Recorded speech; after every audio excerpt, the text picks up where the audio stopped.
My husband Gordon Wells and I have been married for 12 years. We have a 10-year-old son named Nicholas. We love each other very much. I feel like we depend on each other.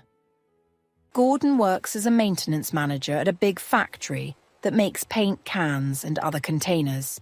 He earns about $80,000 a year. When Nicholas was born, I took a break from my job in finance. Later, I found a new job as a loan officer at a big bank. I make about twice what Gordon earns by checking and approving loans. Gordon is not jealous of my pay because I went to college and he didn't. We are happy and have a close relationship. Before I met Gordon, I was part of a sorority in college and made many close friends. 8 of us stayed very close and met every year for a long weekend for the first 5 years after graduation. After we all got married, we met only twice a year to save money. Gordon and I live in Greensboro, North Carolina. One of my close friends, Jessica, lives about 45 minutes away in Winston-Salem.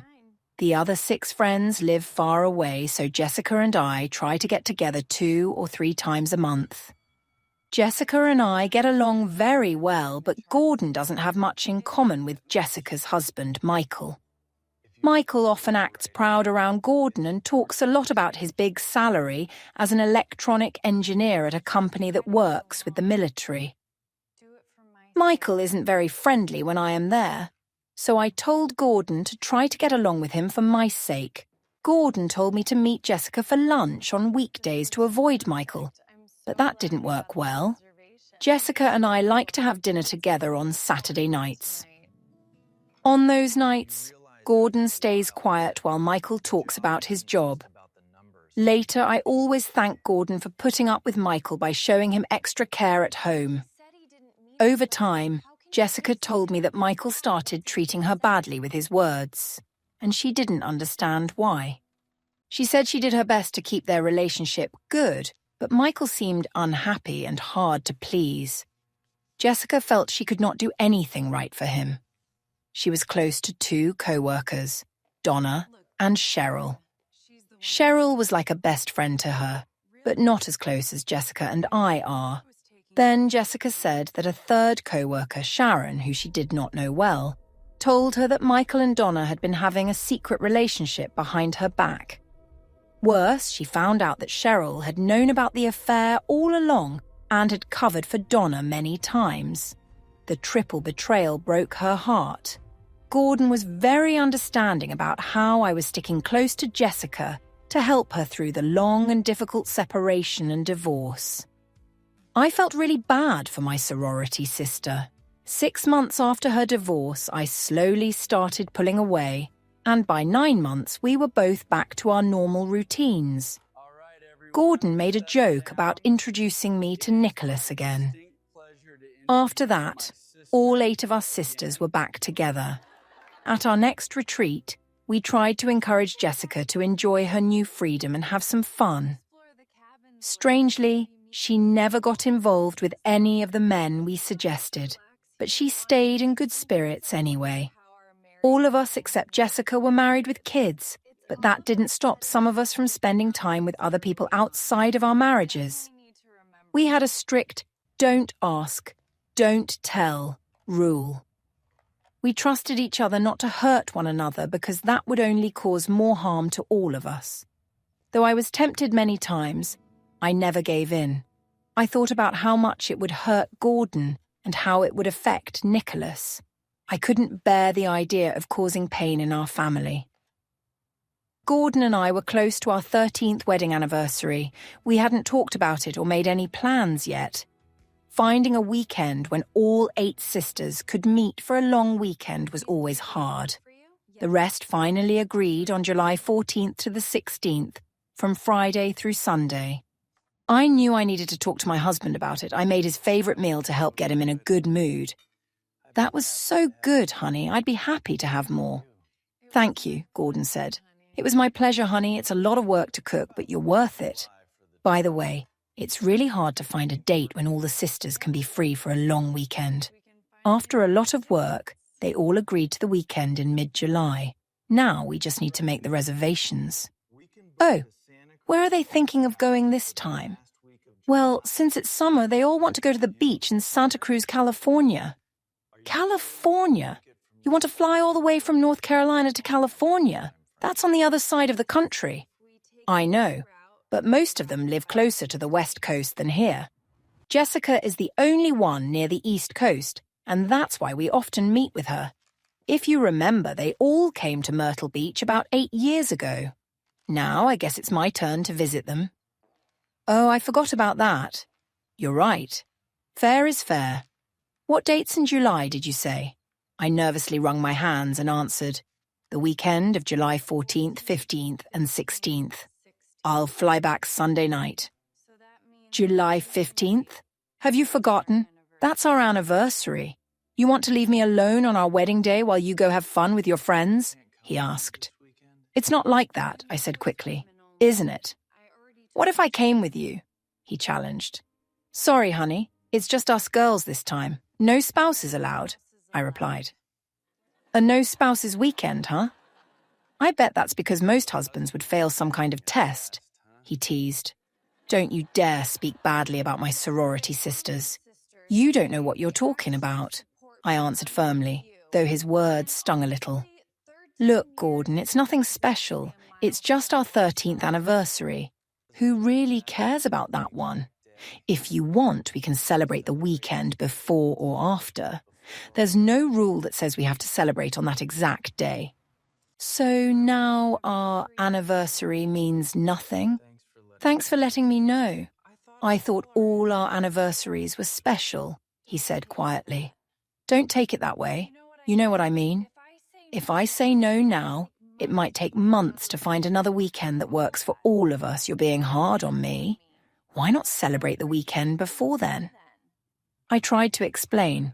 He sighed deeply, looked at his phone, and showed me something reluctantly. What's this, Gordon? Is it a trip? Yes. I booked a trip for us to fly to the Cayman Islands to celebrate our anniversary. I wanted it to be a surprise and call it our lucky 13th, he said proudly. Why didn't you tell me before? Why didn't we talk about this before you made the reservations? I asked, feeling confused. What part of the word surprise don't you get, Pamela? He said, frustrated. I asked sharply, how much did this surprise cost? His smile disappeared. It didn't cost you a cent if that's what you're worried about. I've never asked you about the price of your gifts, so don't expect me to ask about mine. So, can you get the money back? I pressed. I booked it over 6 months ago. I could have cancelled until 3 months ago. Now, if I cancel, I'd lose 80% of what I paid. Do you want me to cancel and lose that much money? He asked, clearly annoyed. I was angry. I'm upset you surprised me like this without talking to me first.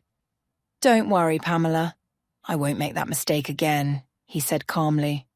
From now on, you won't get any birthday, Christmas, or anniversary gifts from me unless you tell me at least 6 months ahead. Got it? But still, I need your answer. Do you want me to cancel our special anniversary trip so you can go have fun with your girlfriends on our wedding anniversary? Gordon had just upset me. He was trying to make me look like the bad person here, but I wouldn't let him. Yes, cancel it! I make twice as much money as you do, so I'll pay for our trip when we go to the Cayman Islands later. Gordon's voice became very quiet as he said, Think what you want. I will never go with you to the Cayman Islands for any reason while I live. Like you said, our wedding anniversaries don't matter. You made it clear what and who is most important to you. Why just go for 1 weekend? Why not stay in California for a whole week or 2? Nicholas and I will be fine without you. Go ahead, Pamela. Go have your fun in the sun without your family holding you back. Stop acting so dramatic, Gordon. You know you're not serious. I'll go on this trip with my sisters, and when I get back Sunday, I'll make up for it and show you I care so you'll forget all this. I agree, Pamela. You've finally shown me our wedding anniversary doesn't mean much. Don't worry. I won't say another word about it. I want you to be well rested for your trip. To help with that, I'll sleep in the spare bedroom so you can rest without being disturbed. That's my surprise-free anniversary gift to you." I was shocked. Suddenly, the mood between us was very cold. I shook my head and walked away before saying something I'd regret later. Saying we were both mad would not be an exaggeration. I later told the girls to include me in the plans, and I was ready. I didn't tell them about the fight I just had. That argument created a distance between us. The California trip was 2 weeks away, but things at home felt chilly. Gordon refused to eat the food I made. On weekdays after work, he stopped at a diner for dinner. Nicholas and I sat alone at the table every night. That made me even angrier. He really upset me when he separated my dirty clothes from his. He washed his and our son's clothes but left mine dirty. I usually do all the laundry, so what he did only made me more upset. True to his word, he slept in the spare bedroom. I didn't try to be close to him, and he didn't try either.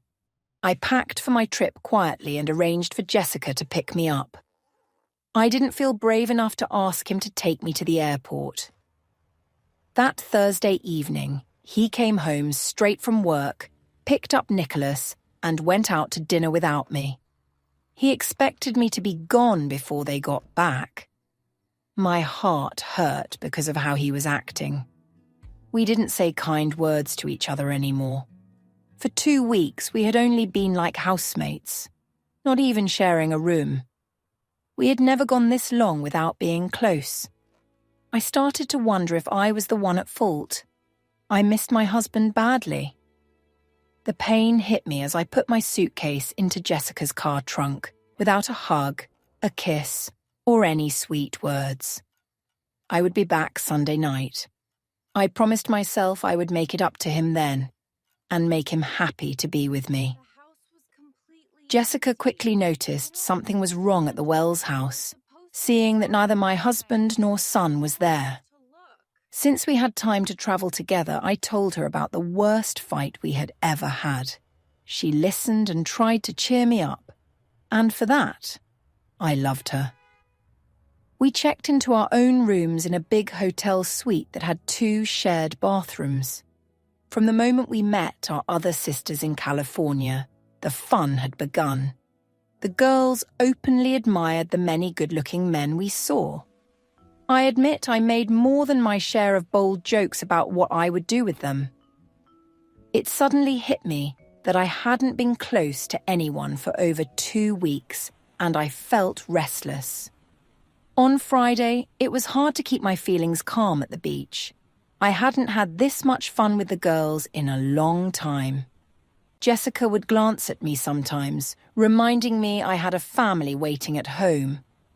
I had been playfully teasing some of the men and adjusted my swimwear to make sure I caught their attention. I enjoyed the looks I got. As usual, 4 of our married sisters had dates Friday night. Even though we all noticed many attractive men around Jessica, she didn't connect with any of them and stayed in for the evening, still the only single one with us. Saturday was a day I would always remember. There had been strong storms all along the coast Friday night, but the weather was much better by early Saturday. We decided to visit a different beach near Santa Cruz. We could still see the storm far out at sea, with some water columns spinning on the ocean. Our lifeguard said they were tornadic waterspouts, which are like tornadoes but on water. While the wind at the beach was okay, the storm was making the ocean rough, with big waves and strong currents. The lifeguard, Devon, told us it was safer to stay out of the rough water and just relax on the sand. It felt like a challenge to us, daring us to go in the water. We laughed and played in the waves, careful of the strong water. The 8 of us held hands as we moved out into the surf. I was the farthest out because I was a good swimmer. We shouted and cheered, excited by our fun. Suddenly, the biggest wave I had ever seen came and swept me away. The strong current pulled my hand from the group and took me under the water. I didn't even get a chance to call for help. The waves were so loud that no one could hear me.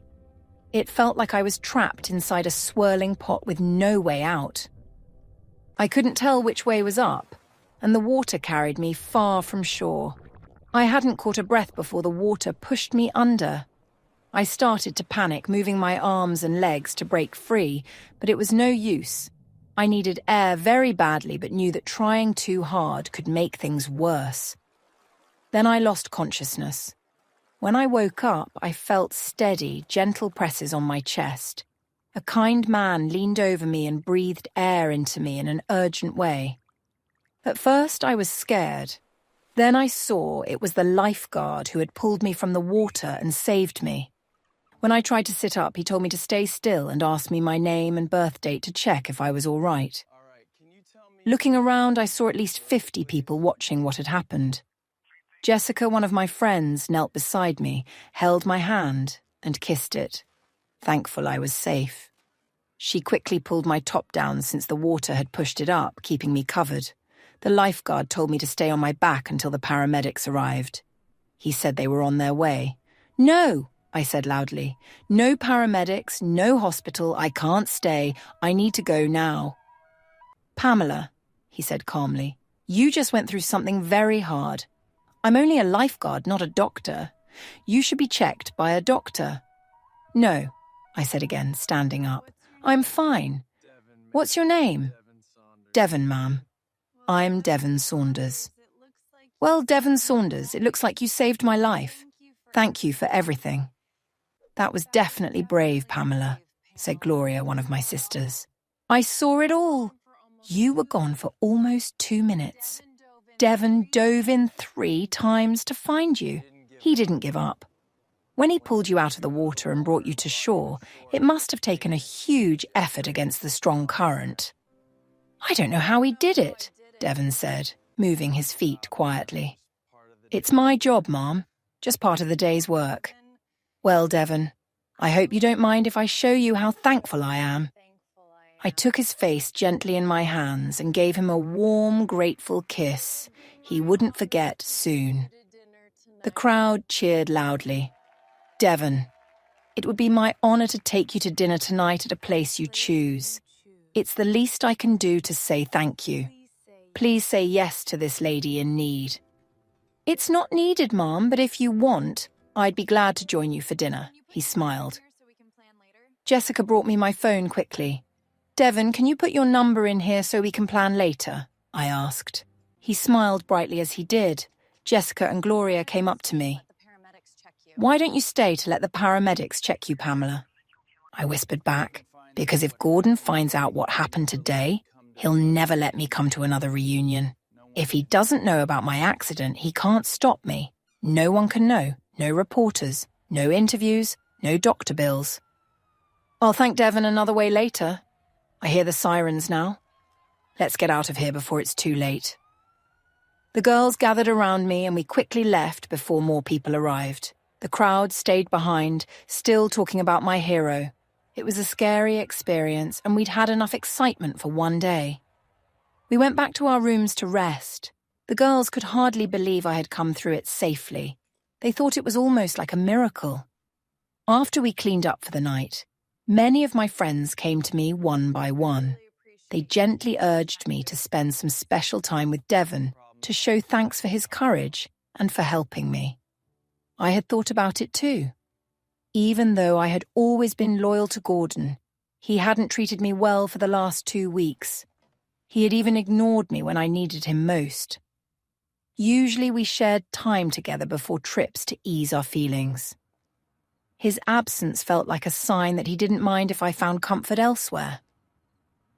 Though I had just showered, I felt excited at the thought of spending time with Devon, my young hero. There was only one problem: Jessica. Over the years, she had become very close to Gordon. They often went on double dates together, even after her divorce, and now spent lots of time with me and him. She has always known that I am loyal to my husband, and I don't want her to start thinking differently. I asked Gloria to go for a walk with me while the others were getting ready. Once we were far enough so no one could hear, she said, "You're going to spend time with Devon tonight, aren't you? You've been faithful to Gordon all this time, so you deserve a little fun. Besides, Devon is amazing. He looks strong and really handsome. If you don't spend time with him, the other girls will fight over him. But I told them you get first choice since he helped you before. You might not get a better chance with someone like him." I smiled and said, "You're right, Gloria. I do want to be with him, but I can't risk Gordon finding out. Jessica cares for him like a brother, and she might feel bad if she knew I was with Devon.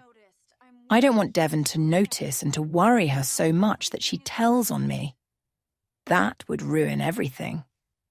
Gloria nodded. "You know, 4 of us already have fun on these weekends, and it's never been a problem. We even met some great guys last night.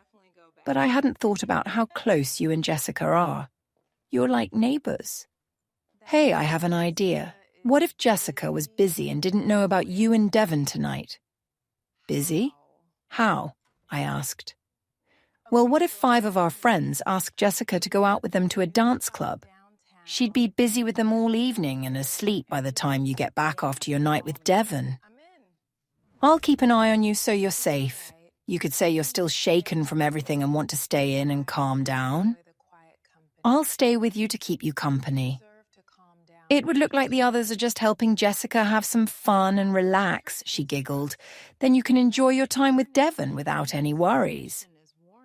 "Oh, Gloria, you're so clever. No wonder your husband never suspects a thing. I need to learn from you. That plan sounds perfect. Let's do it." We laughed as we walked back to our shared suite. Gloria arranged the whole plan. While I called Devon, Gloria convinced the other girls to help keep Jessica busy and away from me that night. At first, they asked her if she could watch Jessica for me. Then she reminded them that they could still bring their dates back to their rooms after. They started getting excited about meeting some guys at the club for the night. Since we were leaving for home tomorrow, it was now or never. They agreed right away. The plan went well. Jessica didn't need much convincing to join them at the dance party. I pretended I wasn't interested and said I would go to bed early. Soon 6 of them left to enjoy the night, with Gloria staying behind to keep me company. When I asked, Devon told me about a nice Italian place called Lago di Como Ristorante at 20 Warthall 90 E Cliff Drive in Santa Cruz, close to his apartment. He said it was a bit expensive, but Gloria said that would be fine. She said I could tell Gordon that I paid for all the girls' meals, which would explain the unusual charge on the credit card. That was perfect. Gloria went over the plan with me before she talked to Devon. "You'll dress nice to show your best side and catch his attention. Trust me, he won't be able to ignore you after seeing you again. He's already seen some of you and probably wants to spend more time with you. But don't act too bold at first. Start off playful. Then later, you can be more sure of yourself. Also, ask to see his driver's license. Take a picture with your phone and send it to me. If he says no, just walk away. If he says yes, you're good for the night. I'll sit in the restaurant where I can watch you, but he won't know we're together. Since his apartment is nearby, it's a strong hint. He definitely wants to spend time with you, Pamela. No question about it. When you text me to say everything is okay, I'll leave you two alone and look for someone for myself. I'm sure a nice place like that has a bar. It should be easy for me." We both laughed at her careful plan. "Gloria, can you do me another favor tonight?" "What's that, hon?" "Can we switch phones? I want my phone to stay clean this weekend. Things have been cold between Gordon and me lately, and I don't want him to find anything on my phone if he looks through it. I've heard deleted stuff can be brought back, and he's pretty good with phones.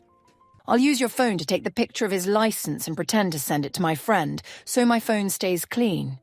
When I need to use the restroom, you can come with me and I'll tell you if I'm going to his place. That works, Pamela. Girl, you're quick to learn. I laughed again, feeling excited about the plan.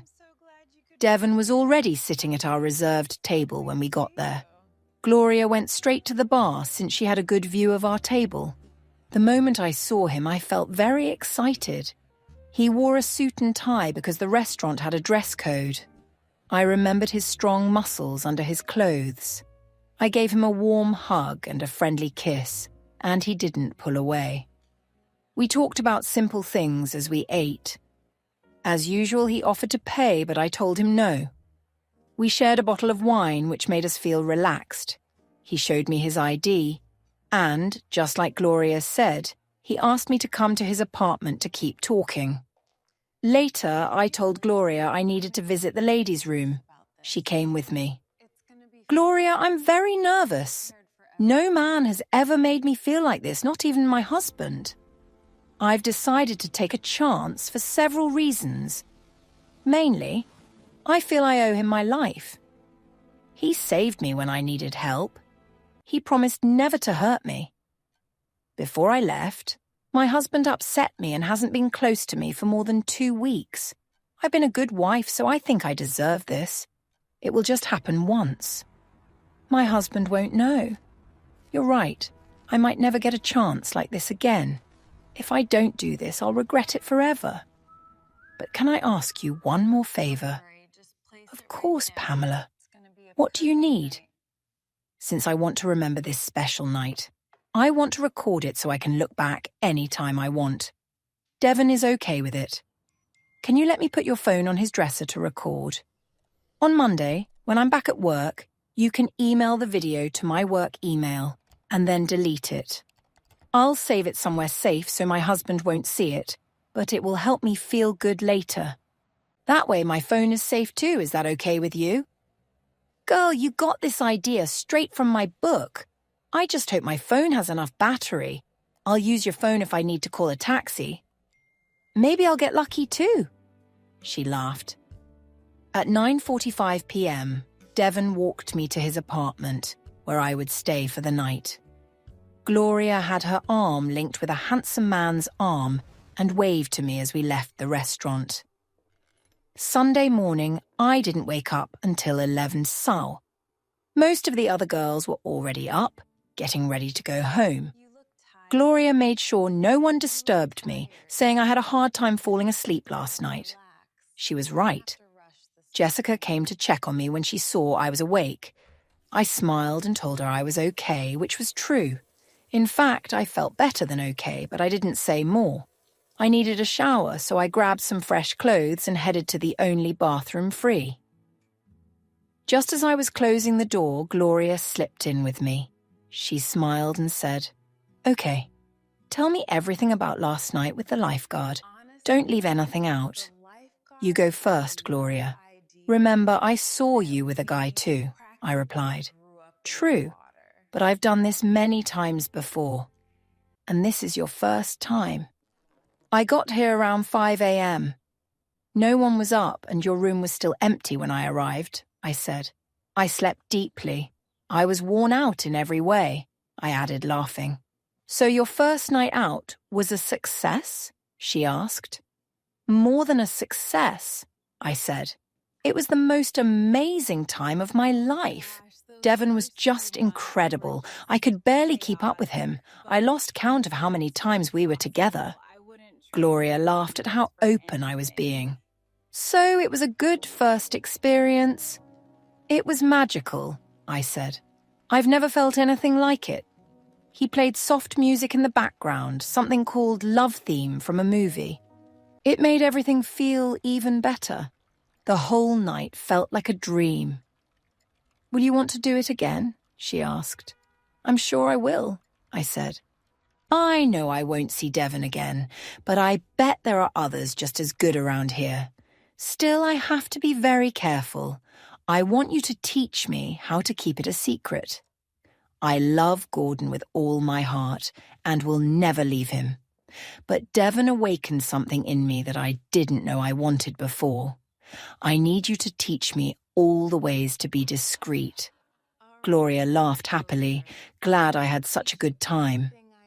I'll teach you everything I know, but only if you agree to let me watch the video you made last night on my phone before I delete it. I hesitated, but said, even if it's embarrassing, I'll let you see it if it helps me learn how to stay safe and hidden. Okay, you have my permission to watch the whole thing.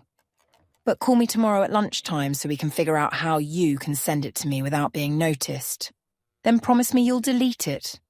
If it got out, it would ruin my life. I can't wait to watch it after I get home. Your phone is in my purse. We'll swap phones after we get dressed and I'll fly home with my clean phone. You've got a deal, Pamela. I promise I'll delete it after I watch it. I owe you another thanks too, Gloria. Your idea to distract Jessica so I could be with Devon without her knowing was really smart. I'm sure Jessica had fun at the dance club last night, and now she won't have to keep my secret from Gordon. If she doesn't know, she can't tell. If she wasn't close to my husband, I wouldn't have worried. But Gordon and Jessica are like brother and sister. Thanks for looking after her for me. Gloria added, it wasn't only me. All the girls helped with the plan for you. They'll be happy to know that you joined the group who understands. We kept laughing and talking for 10 more minutes until I finished my shower and dried off. The flight home on Sunday night was quiet. Jessica was not her usual talkative self, but said she was tired from having too much fun last night. I know that feeling. I've been happy all day. She dropped me off at my house at 10 p.m. She still had an hour left to get home. We said goodbye and the visit was over. I hoped Gordon would be in a better mood when I got back, but there was no change. Things were still cold between us. However, Nicholas was happy to see me, and that made me glad. I decided not to argue with Gordon that night. I was too tired from the flight and wouldn't be a good partner for a fight. I left my phone out on the kitchen counter so he could check it if he wanted. There was nothing on my phone that could cause trouble. Since Gordon still sleeps in the spare room, I went straight to bed to get rest for an early morning. I know how much he loves a home-cooked breakfast, so I planned to make something special before he woke up. But my plan didn't work. When I woke at 6 a.m., he was already gone to work. That man and his stubborn ways. I fed Nicholas and got him on the school bus on time before I went to work. I was excited to hear from Gloria at lunch and get the video saved safely. I saved it to a USB stick at an internet cafe, so nothing would be left on my phone or work computer. I locked the file with a password made of 24 letters and numbers.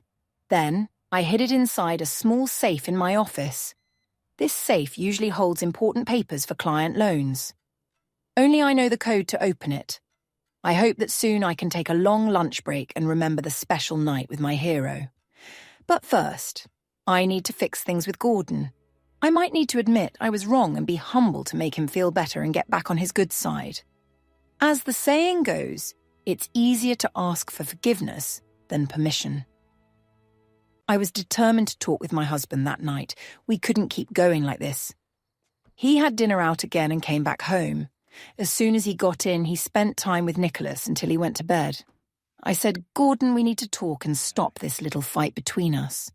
While I was away for the weekend, I thought a lot about you and our marriage. We can't go on like this. Our son deserves better. We deserve better. I am strong enough to say I was wrong. I was mean about our anniversary, and I'm sorry. You were right. Can you forgive me? Can we work things out and get back what we lost? I promise I won't let anything ruin our anniversary again.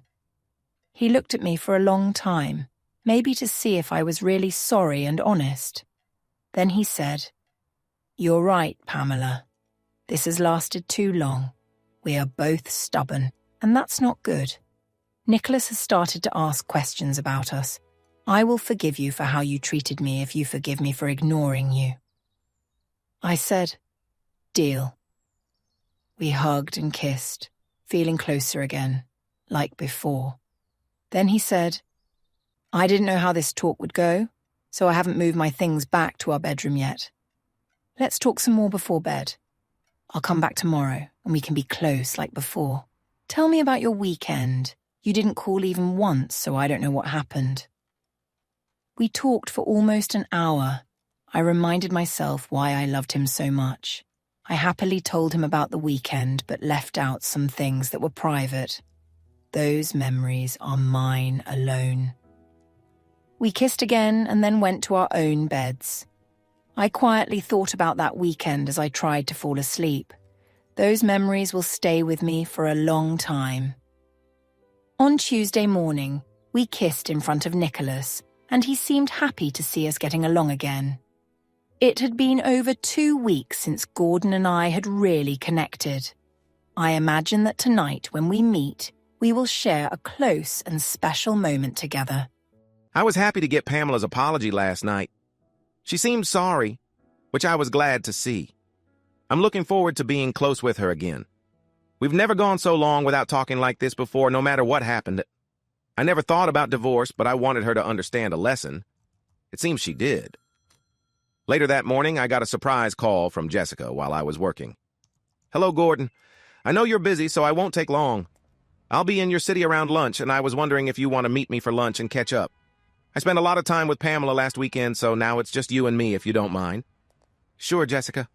I can do that, especially when a nice lady offers to buy lunch. How could I say no? Is there a special reason? I want to show you something and get your advice.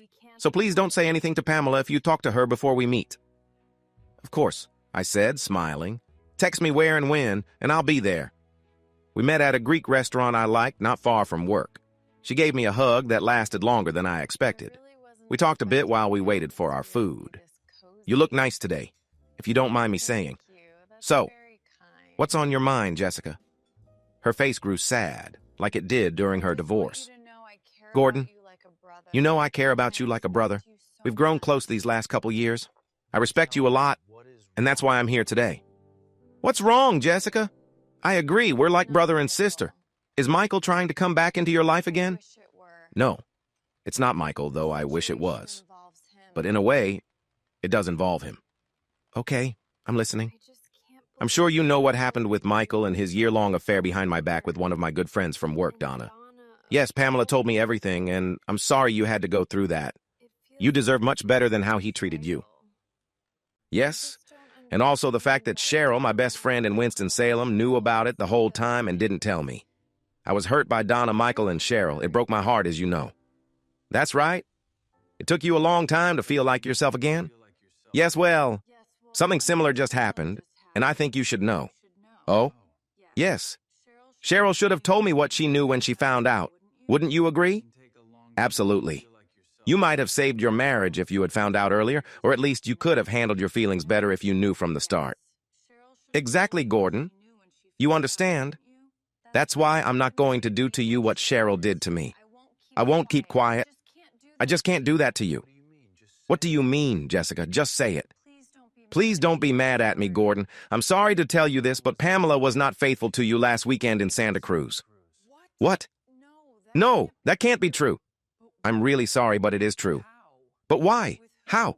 With who?" "I have the answers, but you might not like them." "Did she tell you she almost drowned at the beach on Saturday and was saved by a lifeguard?" "Are you serious?" "No, she never said anything. Jessica told me everything about what happened before Pamela's close call in the water, and how she became very attached to the lifeguard who saved her. She said Pamela spent the night with him at his apartment." "This can't be real. Are you sure? Did you see them together? How do you know all this?" "After Pamela's scary experience, she stayed in the room with Gloria while the others convinced me to go out to a club. So I didn't see or hear anything when she was with him that night. On Sunday morning, Pamela was in the bathroom taking a shower, and Gloria was there with her. I was waiting outside the door with my towel to take my turn next. While I waited, I overheard their conversation. They talked about Pamela's night with Devin, the lifeguard, and how they tricked the other girls into taking me away so I wouldn't find out what Pamela had done. Jessica then told me the full conversation she had overheard between Pamela and Gloria. It was painful to hear. We both got emotional as she explained how she secretly moved a video and some pictures of Devin's license from Gloria's phone in Pamela's bag to her own phone. Then she deleted how she did it and put the phone back in the bag. No one noticed because they didn't know the phone belonged to Gloria or what Jessica was doing. After that, Jessica waited patiently for her shower in the other bathroom to make sure Gloria and Pamela didn't pay attention to her. I was very upset, as you can imagine. I asked, "You said there is proof? Can you show me?" Jessica put a manila envelope on the table with 4 clear pictures taken from the video and a 5th picture showing Devin's driver's license. "I'm sorry, Gordon. Please don't hate me for telling you this. As I said, I wish I had known about Michael's betrayal from the very start. Even though I have loved Pamela as my best friend, I asked myself, should I hide this from you to protect her? Or should I be honest and tell you the truth? I hope you understand that by telling you all this, I may lose my friendship not just with Pamela, but with all of my sorority sisters for turning against one of our own." I placed my hand over hers and smiled. "I'm sorry this happened, Jessica. I know it took a lot of courage for you to tell me about Pamela's secret meetings. From what you said, it sounds like she plans to keep doing it now that she has started. Thank you for telling me and being the honest friend I have always known. When I talk to Pamela about this, I will try to keep you out of it. I will act like I found out on my own. You don't need to face any problems because you did the right thing." Jessica nodded. "Thank you for that. But I think I will slowly stop talking to the group. I won't answer their messages anymore. Pamela was there for me during my divorce, so I feel I should still be there for her if she wants, especially after what you will say to her. I owe her that much. Whether you decide to work things out with her or end it is your choice. I won't tell you what to do, but I'll be here for you whenever you need support. I have more respect for you than you know. You have my phone number. You won't have to reach out to me. I will reach out to you. If Pamela finds out I told you and stops being friends with me, I will let you know. I want to keep you involved and will always listen to you." She handed me an envelope. "There is a USB drive with a video inside. If you want to stay with her, I suggest you don't watch it. But if you decide to end things, it has everything you need to prove what happened." We ate the rest of our meal without much energy, sharing funny stories from the past to try to end on a lighter note. When Jessica stood up, she gave me a quick kiss on the cheek and squeezed my shoulder, reminding me she was my friend just as much as she was Pamela's. I would always be grateful for what she had done for me that day. Inside, I felt a deep hurt because my love for Pamela was fighting with the pain her betrayal caused. I took the afternoon off from work to think about how to handle this at home. I could act calm for a while until my lawyer was ready to send divorce papers. But doing that would only turn her into an enemy. She might use her money to try to hurt me as much as she could. I am going to divorce her, that is certain. Even so, I plan to share custody of Nicola equally. I want the divorce to be friendly instead of full of anger. I need to think about what will be best for the future. I rushed home after work, feeling excited to see Gordon again. I wanted to move his things back to the master bedroom before he arrived, but I worried he might think I was trying to control him. Since I was playing a softer, more patient role for now, I decided to wait for him and help when he needed me. I was cooking dinner when he came through the door. He gave me a quick kiss on the cheek in front of Nicholas instead of on the lips, but that was better than the last couple of weeks. Right away, he started helping our son with his homework. I watched him closely, hoping he'd show signs that he wanted to come back to live with me. But he didn't say anything. Waiting isn't easy for me, but I know I have to let him make the first move, even if it's hard. Lately, he's been slow about things and mostly spending time with our son. I can't blame him for that. I had dressed to look nice for him, hoping to catch his attention, but it seemed like he wasn't interested. He waited until after Nicholas was asleep to finally speak with me. "Pamela, before we do anything else, I need to talk to you about something important." "Of course, honey, anything." "I'm glad to hear that because I want us to be completely honest with each other." "About what?" I asked, confused. "It's about last weekend, when you were with your sorority sisters in California." "Yes, we talked about that last night. I thought we had already covered it. But did you leave anything out, Pamela? Anything I might want to know?" That question sounded like he already knew something. Should I worry? No. None of the girls would cause problems. Jessica might have, but I made sure she didn't know anything. He was just trying to see if I would slip up. If I stay calm, I'll be fine. I smiled and answered, I told you the main parts last night, honey. Is there something specific you want to ask? To be honest, yes. I was online this afternoon and found a short article about a lifeguard who helped with a beach rescue in Santa Cruz last Saturday. The lifeguard's name was Devon Saunders. The article says he saved a woman named Pamela, who thanked him for saving her life. Do you know anything about that? Darn the internet. What should I say? Could he have seen pictures from the rescue? I remembered there were a few people with phones there. If I say no and he shows me a picture of me with Devon, I'll be caught in a lie. It's better to tell the truth or part of it. Yes, Gordon. I know about that. We were all enjoying the beach when the current pulled me out a bit. Devon saw I was having trouble and helped me back to shore. It wasn't a big deal, really. I thanked him but didn't think much about it then. Sorry, I forgot to tell you. So he didn't save your life? You mean he just helped you get to shore? Pretty much, yes. Like I said, it wasn't a big thing. Interesting. Why is that interesting, dear? Did you meet him later to thank him or something? What? No way. The girls and I went out clubbing all night on Saturday. So, you're sure you didn't see this lifeguard again that weekend? Of course not, silly. My sisters look out for me and we keep each other from trouble. That's why I love them. Gordon opened a folder next to him and laid out 4 clear photos in front of me. Can you explain these, Pamela? All 4 show your face and Devon Saunders's face. In one, there's a very private moment between you two. I was shocked. I couldn't believe my eyes. These were from the night I'd been with Devon. Gordon had found out. My world felt like it was ending. How? How did you get these, Gordon? I asked. That's not an explanation, Pamela. There's no doubt you were with another man, a much younger man. I'm asking you again. Explain. I don't know what to say. I began crying. He saved me, and I felt I owed him. He was very kind and asked to take me to his place. I was drinking and hadn't been with anyone in 2 weeks. It was only one night, I swear.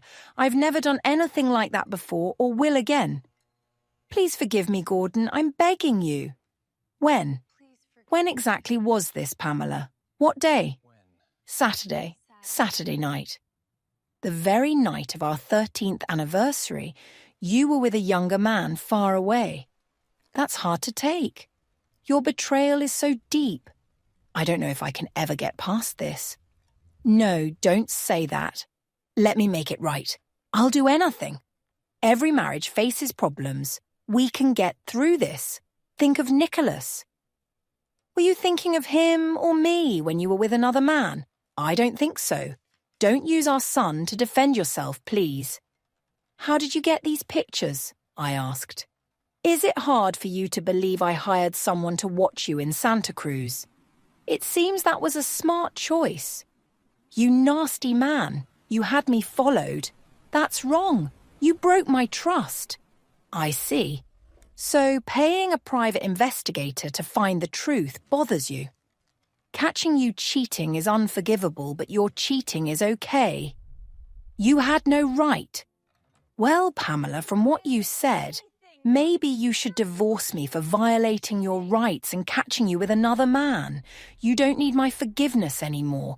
I'm done talking. I'm going to bed. I couldn't believe what I just heard.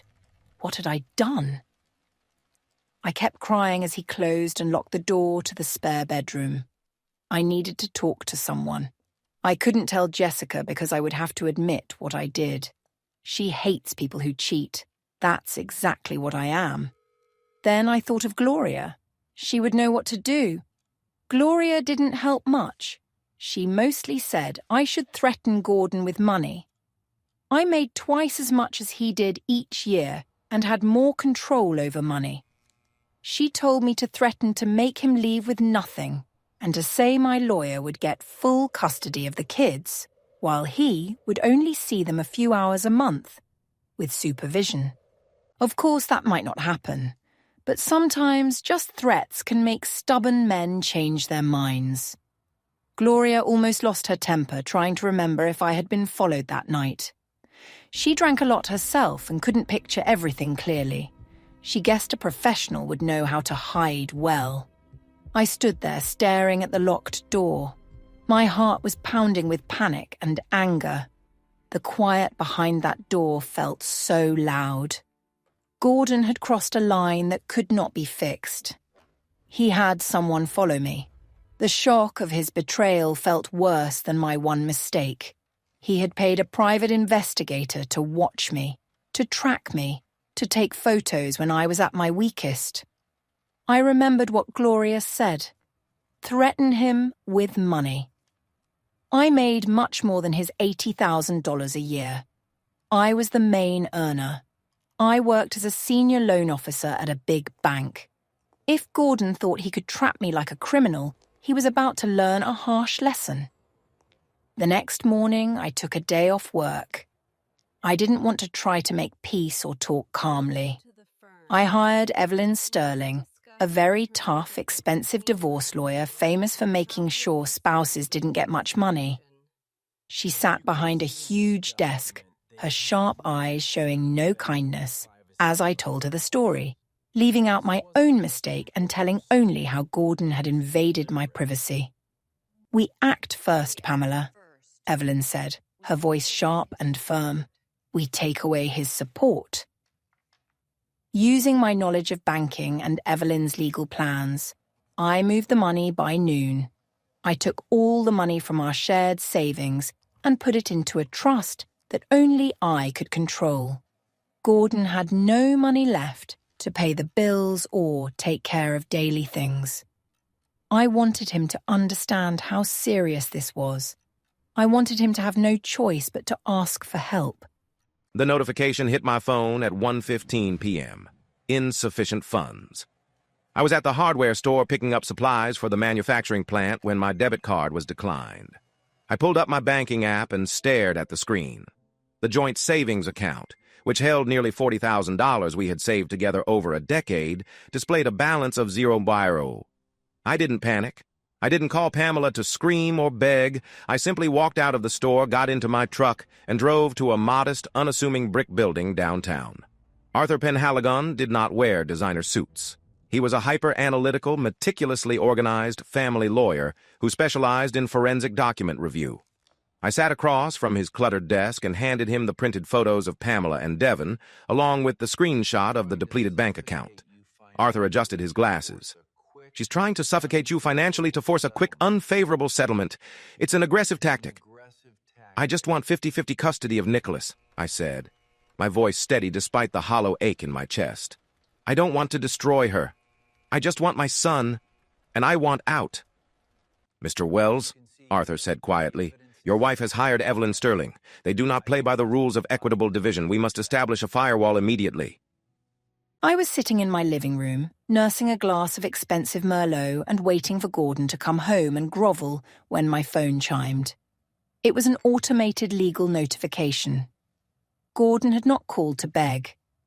Instead, he had successfully opened a shielded legal escrow account through a firm called Penhaligon Law, legally bypassing my financial freeze and redirecting his entire direct deposit away from my reach.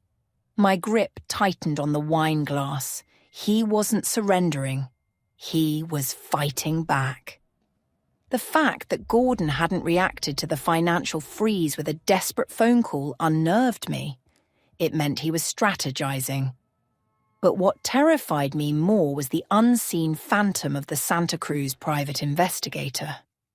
I called Gloria over to my house on Saturday while Gordon took Nicholas to the park. Gloria arrived looking visibly shaken. "If he had you followed in California," Gloria whispered, pacing my kitchen, "what's stopping him from bugging your house or our cars? My husband can never know about what I do on our trips, Pamela. Never. I don't know, I snapped, rubbing my temples. Gordon is a maintenance manager, not a CIA operative. But he got those photos somehow. Gloria didn't listen. She spent $1,000 hiring a black market counter-surveillance expert to sweep my house, my car, and her own property in Winston-Salem. The technician spent 4 hours waving digital wands over baseboards, unscrewing light fixtures, and scanning our vehicles. He found absolutely nothing. Not a single microphone, not one hidden camera. It makes no sense, Gloria said, her eyes wide with mounting paranoia as the technician drove away. A PI doesn't just get lucky on a beach 3,000 miles away. Someone had to have tipped him off. Someone who knew exactly where you were going to be. I froze. What are you saying? I'm saying, Gloria hissed, leaning in close, that one of the other 6 sisters is a mole. Someone in our group is feeding Gordon information. The foundation of my reality cracked. The sisterhood was my only safe haven. If one of them had betrayed me, I was entirely exposed. I sat on a wooden bench at the park, watching Nicholas kick a soccer ball against a brick wall. He was only 10, but he was perceptive. He had felt the icy tension in the house for weeks, and the sudden shift to the spare bedroom hadn't escaped his notice. I called him over. He jogged up, his face flushed, looking so much like his mother that it caused a physical pang in my ribs. "Hey, buddy," I said, handing him a water bottle. "Take a seat for a second." He sat, wiping sweat from his forehead. "Are you and Mom getting a divorce?" The bluntness of the question caught me off guard, but I refused to lie to him. "Yes, Nick? We are." His shoulders dropped. He didn't cry, but his eyes glazed over. "Is it because she makes more money than you?" "No," I said firmly, keeping my voice gentle. "It has nothing to do with money. Sometimes adults grow apart. Sometimes they break promises, and it makes it impossible for them to live together anymore. But listen to me very carefully." I reached out and squeezed his shoulder. "Your mother loves you. I love you. None of this is your fault. We are going to live in different houses, but I am still your dad, and I will always be right here." I didn't say a single negative word about Pamela. I wouldn't poison my son's mind. I only hoped Pamela would grant me the same courtesy, though my gut told me she wouldn't. The worry inside me felt alive. It ate away at me while I sat in my comfortable office at the bank. Gloria's words kept going over and over in my head. Someone in our group was a spy. Someone was giving Gordon information. I needed to find out who Gordon was paying. If I could follow the money trail to the private investigator, I could figure out which one of my so-called sisters had betrayed me. But Gordon's new escrow account was locked tight. I stared at the blinking cursor on my 2 monitors. As a senior loan officer, I had high-level access to the bank's main system. I could pull detailed credit reports and financial histories on anyone applying for a big loan. It was heavily controlled, watched by the government, and very wrong to use for personal reasons. I didn't care. Gordon had broken my trust, so I was allowed to break some rules too. My fingers moved fast on the keyboard. I skipped the normal authorization steps and checked Gordon Wells's social security number directly. The screen filled with his accounts, credit lines, and recent big spending. Nothing showed a private investigator in California. Frustrated, I ran another unauthorized check, this time on Arthur Penhaligon, his low-cost lawyer from a small shopping centre. I looked into the accounts related to Arthur's law firm. There it was. A recent payment. A big $5,000 wire transfer, only days after I came back from California. My heart pounded hard. $5,000. That had to be it. The payment to the private eye in California. Gordon had sent the money through his lawyer's trust to hide it from me. I quickly printed out the record. my mind full of ideas to confront Arthur and force him to give me the private investigator's contact. What I didn't know, what my blind confidence didn't let me see, was that the $5,000 was just Arthur Penhaligon's normal legal fee. I closed the bank system windows, feeling a rush of power. I thought I had proof. But deep in the bank's server, a quiet alarm went off. The data loss protection system found my employee ID. 2 unauthorized checks without a loan request. It made a report and sent it straight to the head of compliance. Evelyn Sterling sat across from me. Her neat nails tapped softly on the glass table. "I've written up the first version of the custody plan," Evelyn said, sliding a thick, neat folder toward me. "We are giving Gordon every other weekend, Friday night to Sunday morning, 10% visitation. We are also demanding that he leave the main house within 2 weeks." I smiled. It was harsh, but it was exactly what he deserved for trying to embarrass me. Send it. Let's see how his small-time lawyer handles a real threat. The reply came 2 days later. It was not about money or asking for more time with the kids. Evelyn called me back to her office. Her usual calm was gone. She looked tense and upset. She dropped one sheet of paper on the desk. "Your husband's lawyer did not argue about the custody plan," Evelyn said sharply. "He sent a subpoena." I frowned and picked up the paper. It was a court order to question Gloria under oath. "Why does he want to question Gloria?" I asked, feeling a wave of worry. "Family court papers are private. He can't bring up the cheating without a long, difficult process." "He's not calling Gloria about the cheating, Pamela," Evelyn snapped. "He wants her as a key witness about your careless state of mind and danger during the near drowning at Santa Cruz. That was a public event. There were paramedics and a lifeguard. Gordon is using a real public emergency to force your best friend to answer questions under oath." The plan hit me like a punch. Gordon wasn't just fighting over money. He was trying to attack my character, using Arthur Penhaligon like a sharp tool. If Gloria had to answer questions under oath, Arthur would tear her story apart. He'd ask exactly what happened after the drowning. My phone buzzed inside my purse. It was Gloria. I answered right there in Evelyn's office.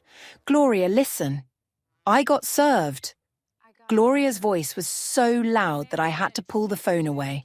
A man in a cheap suit gave me a subpoena right in my driveway. "My husband saw everything, Pamela." "Gloria, calm down. Evelyn will stop it. Just follow our instructions." "No," Gloria yelled. "I'm not going to prison for you. I won't sit with lawyers and lie to cover your problems. You fix this, Pamela, or I swear I'll save myself." She hung up. The silence in the office grew deeper. My money felt useless now. I had to cut off Gordon's power quickly. If Arthur planned to bring the Santa Cruz event into the open, we had to control what was said about Devon Saunders. Without asking me, Evelyn took charge. She believed in harsh tactics. Her next move was meant to freeze everything. She wrote a strong, scary cease and desist letter and had it sent straight to Devon's apartment in California.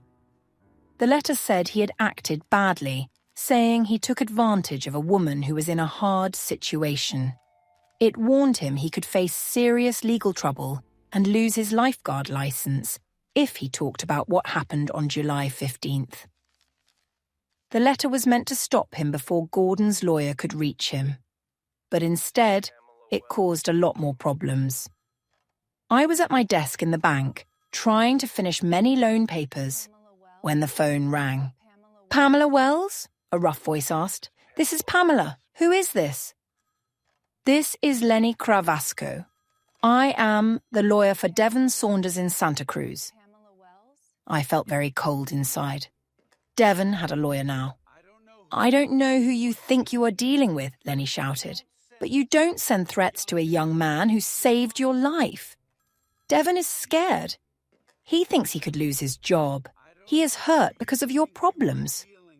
You need to talk with my lawyer, Evelyn Sterling, I said, trying to sound calm even though my hand was shaking.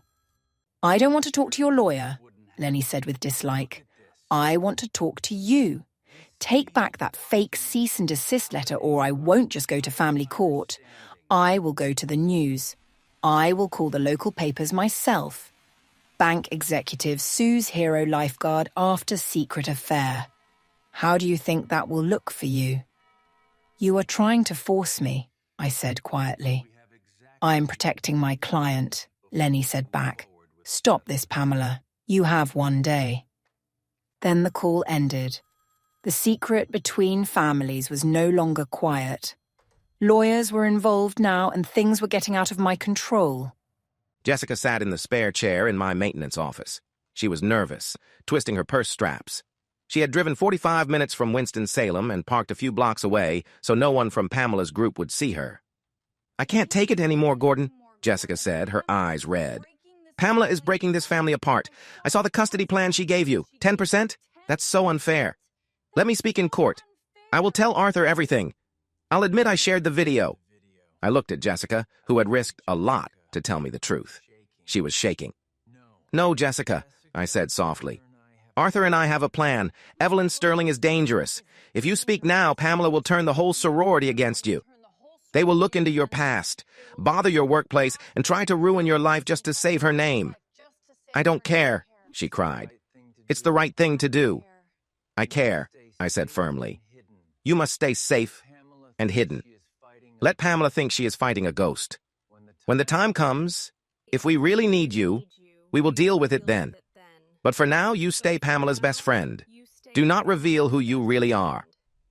I left work early, my stomach tied in knots because of the scary voicemail from Devon's lawyer. I drove without any real direction, trying to think of what to do next. Then I turned onto Elm Street, about 3 blocks away from the factory where Gordon worked. I stopped at a red light and looked at the sidewalk. Jessica was coming out of the side door of Gordon's building, walking quickly. My breath caught. She looked left and right, pulled her sunglasses down, and hurried to a car parked nearby. Someone in our group was working against us. Gloria's words hit me hard. It had to be Jessica. She lived close by. She had always stood up for Gordon. She was with us in the hotel room. Anger, strong and blinding, filled me. I pressed the gas pedal hard and screeched my tires as I drove fast into the parking lot of the coffee shop where she was walking. I stopped the car in front of her path and put it in park. I opened my door and moved toward her with my fists tight. Jessica! I shouted, my voice loud on the street. She jumped and turned around. Her face went pale. Pamela? She asked quickly. What were you doing in Gordon's building? I asked, getting very close to her. Are you the one telling him secrets? Are you the mole? Jessica stood still for a moment. Then her face changed from shock to pure anger. Excuse me, she yelled back, her voice as loud as mine. A mole? Are you crazy, Pamela? I just saw you coming out of his office, I said, pointing toward the factory. My hand shook. Yeah, you did, Jessica said sharply. She pulled her phone out of her purse with force. Because you've been falling apart all week and Gordon is trying to take your son away, and I couldn't watch it anymore. I went in there to tell him exactly what I thought. I told him he was a coward and a terrible man. I blinked, my anger slowing down. You went to scream at him? Look at this. Jessica showed me her phone. The screen showed an unfinished text to Gordon. It said, I was going to send this, but I need to say it to your face. You are awful for what you are doing to Pamela. 10% custody? No way I will let you do this to my best friend. The strong anger in the message made my anger go away. I felt a heavy wave of guilt. Jessica hadn't turned against me. She had stood by me. Jessica, I'm really sorry, I said, nervously touching her arm. I'm just so worried. Gloria checked my house for bugs. Gordon knows everything. We think one of the sisters might be spying for someone. Jessica relaxed a little and sighed deeply. She put her phone away. Pamela, I didn't want to stress you out more, but since you're asking... What? Asking what? Jessica looked around the parking lot, nervous. Have you talked to Vera lately? Vera, in Texas? No, not since the trip. Why? She called me yesterday, Jessica said quietly, like she was sharing a secret. She was asking strange, detailed questions about your money. She wanted to know if Gordon had a good lawyer. She sounded almost proud. I felt frozen inside. Vera. Vera was the one who had asked me so many questions about Gordon's salary at the last reunion. She was the spy. I hugged Jessica tight, thankful for her support, and got back into my car. The feeling of betrayal burned inside me. Vera wanted to play games? Fine. I knew a secret of hers. I knew about the 2 secret relationships she had kept hidden from her husband for the past 4 years. I didn't wait or double-check. When I got home and parked the car, I made an anonymous email account on my phone. I wrote down every detail of Vera's secret relationships, dates, names, places, and sent it to her husband's business email. Less than a day later, everything exploded. My phone started buzzing hard at 9 a.m. Our special 8-person sorority chat was full of all-caps shouting and angry messages. Vera's husband had filed for divorce as soon as he read the email. He packed up, took all their money, and left. Vera, trapped, knew it was someone from inside the group. Instead of denying it, she decided to cause as much damage as she could. She took screenshots of our chat from the past 3 years. Every joke about cheating, every private picture, every secret the married sisters had shared under our don't ask, don't tell rule. Vera sent those screenshots to every husband on her contact list. The messages started flooding in like a storm. Gloria, my husband just saw the messages. He's locking me out. Sarah, why would you do this, Vera? My life is falling apart. Vera, one of you told on me. Now deal with the mess, ladies. Our rules were broken. In just one morning, 3 other sisters suddenly faced divorces that were about to happen. The sisterhood, the group I had counted on to support me and make me feel right about my actions, fell apart completely. They had been the voices telling me it was okay to cheat and hurt Gordon. But now, I was all alone. My phone stopped working as the women I called sisters for 10 years blocked my number one by one. They were busy with their own problems and no longer cared about mine. Only 2 remained. Gloria, who was angry and fighting for her money, and Jessica, my only real friend, left. I had never felt so lonely. But when I parked my Lexus outside the mediation building that afternoon, I didn't let it show. I looked at myself in the rearview mirror. My makeup was perfect. My suit was neat. Gordon and his lawyer were waiting inside. I was ready to walk into that room and act confident, using my money to win. The mediation room was plain, with a faint lemon smell and old coffee in the air. I sat next to Evelyn Sterling, my back straight. Gordon sat across from me, his face showing nothing. Next to him, Arthur Penhaligon looked like a tired man organizing papers. Let's get to the point, Evelyn said, breaking the silence. My client makes the money. Your client works maintenance. The financial freeze stays until Gordon agrees to the 10% custody deal. We won't fight among ourselves. I crossed my arms and looked Gordon in the eyes. He didn't look scared or beaten. Arthur pushed up his glasses and opened his briefcase. But instead of papers about custody or photos from Santa Cruz, he slid a thin folder toward me. Mr. Wells isn't interested in your money, Arthur said quietly. But he wants to talk about your recent actions with the federal bank system. Evelyn frowned and opened the folder. I leaned forward to see. It was a formal complaint sent by Penhaligon Law to my bank's compliance department. 3 days ago, Arthur said calmly, an unauthorized credit check was made on my law firm's account and on Mr. Wells's personal credit. Both came from an IP address connected to your bank's executive terminal, specifically Mrs. Wells's terminal. Suddenly, I felt cold, and the room seemed smaller. My firm works with very sensitive financial information, Arthur continued, folding his hands. Unauthorized use of my accounts is a serious violation of federal banking rules. I have given this proof to your employer's oversight team. Evelyn closed the folder hard and looked at me with sharp eyes. Pamela, what did you do? She whispered angrily. I could not say a word. Gordon did not fight me in family court. Instead, he avoided the custody fight and went straight for my weak point, my job. Before I could think of a lie, my phone rang, breaking the quiet. I looked at the screen. Bank HR, Compliance Division. My hands shook as I answered. Hello? Pamela, said the head of compliance, his voice cold and serious. We need to see you in HR now. I lowered the phone, my hand shaking so much I almost dropped it on the shiny table. I have to go, I said quietly. It was hard to say the words. Evelyn looked at me closely, noticing my pale face. Pamela? We're in the middle of a mediation. I have a family emergency, I lied. I did not dare look at Gordon. His face was calm and unreadable. Arthur Penhaligon watched me pack my bag with quiet interest, like a scientist watching an experiment. I ran out of the room, my heels clicking fast on the floor. I drove to the bank, feeling tight and nervous. The meeting with the head of compliance and the vice president of human resources lasted less than 15 minutes. They put papers on the table showing that I had accessed the main computer without permission. There was no way to explain or excuse it. I had clearly broken the rules. "You are suspended with pay, starting now until we finish an internal review," the HR leader said, her voice lacking the respect I was used to. "Please give us your building pass and your work laptop." I felt embarrassed as a security guard walked me through the lobby.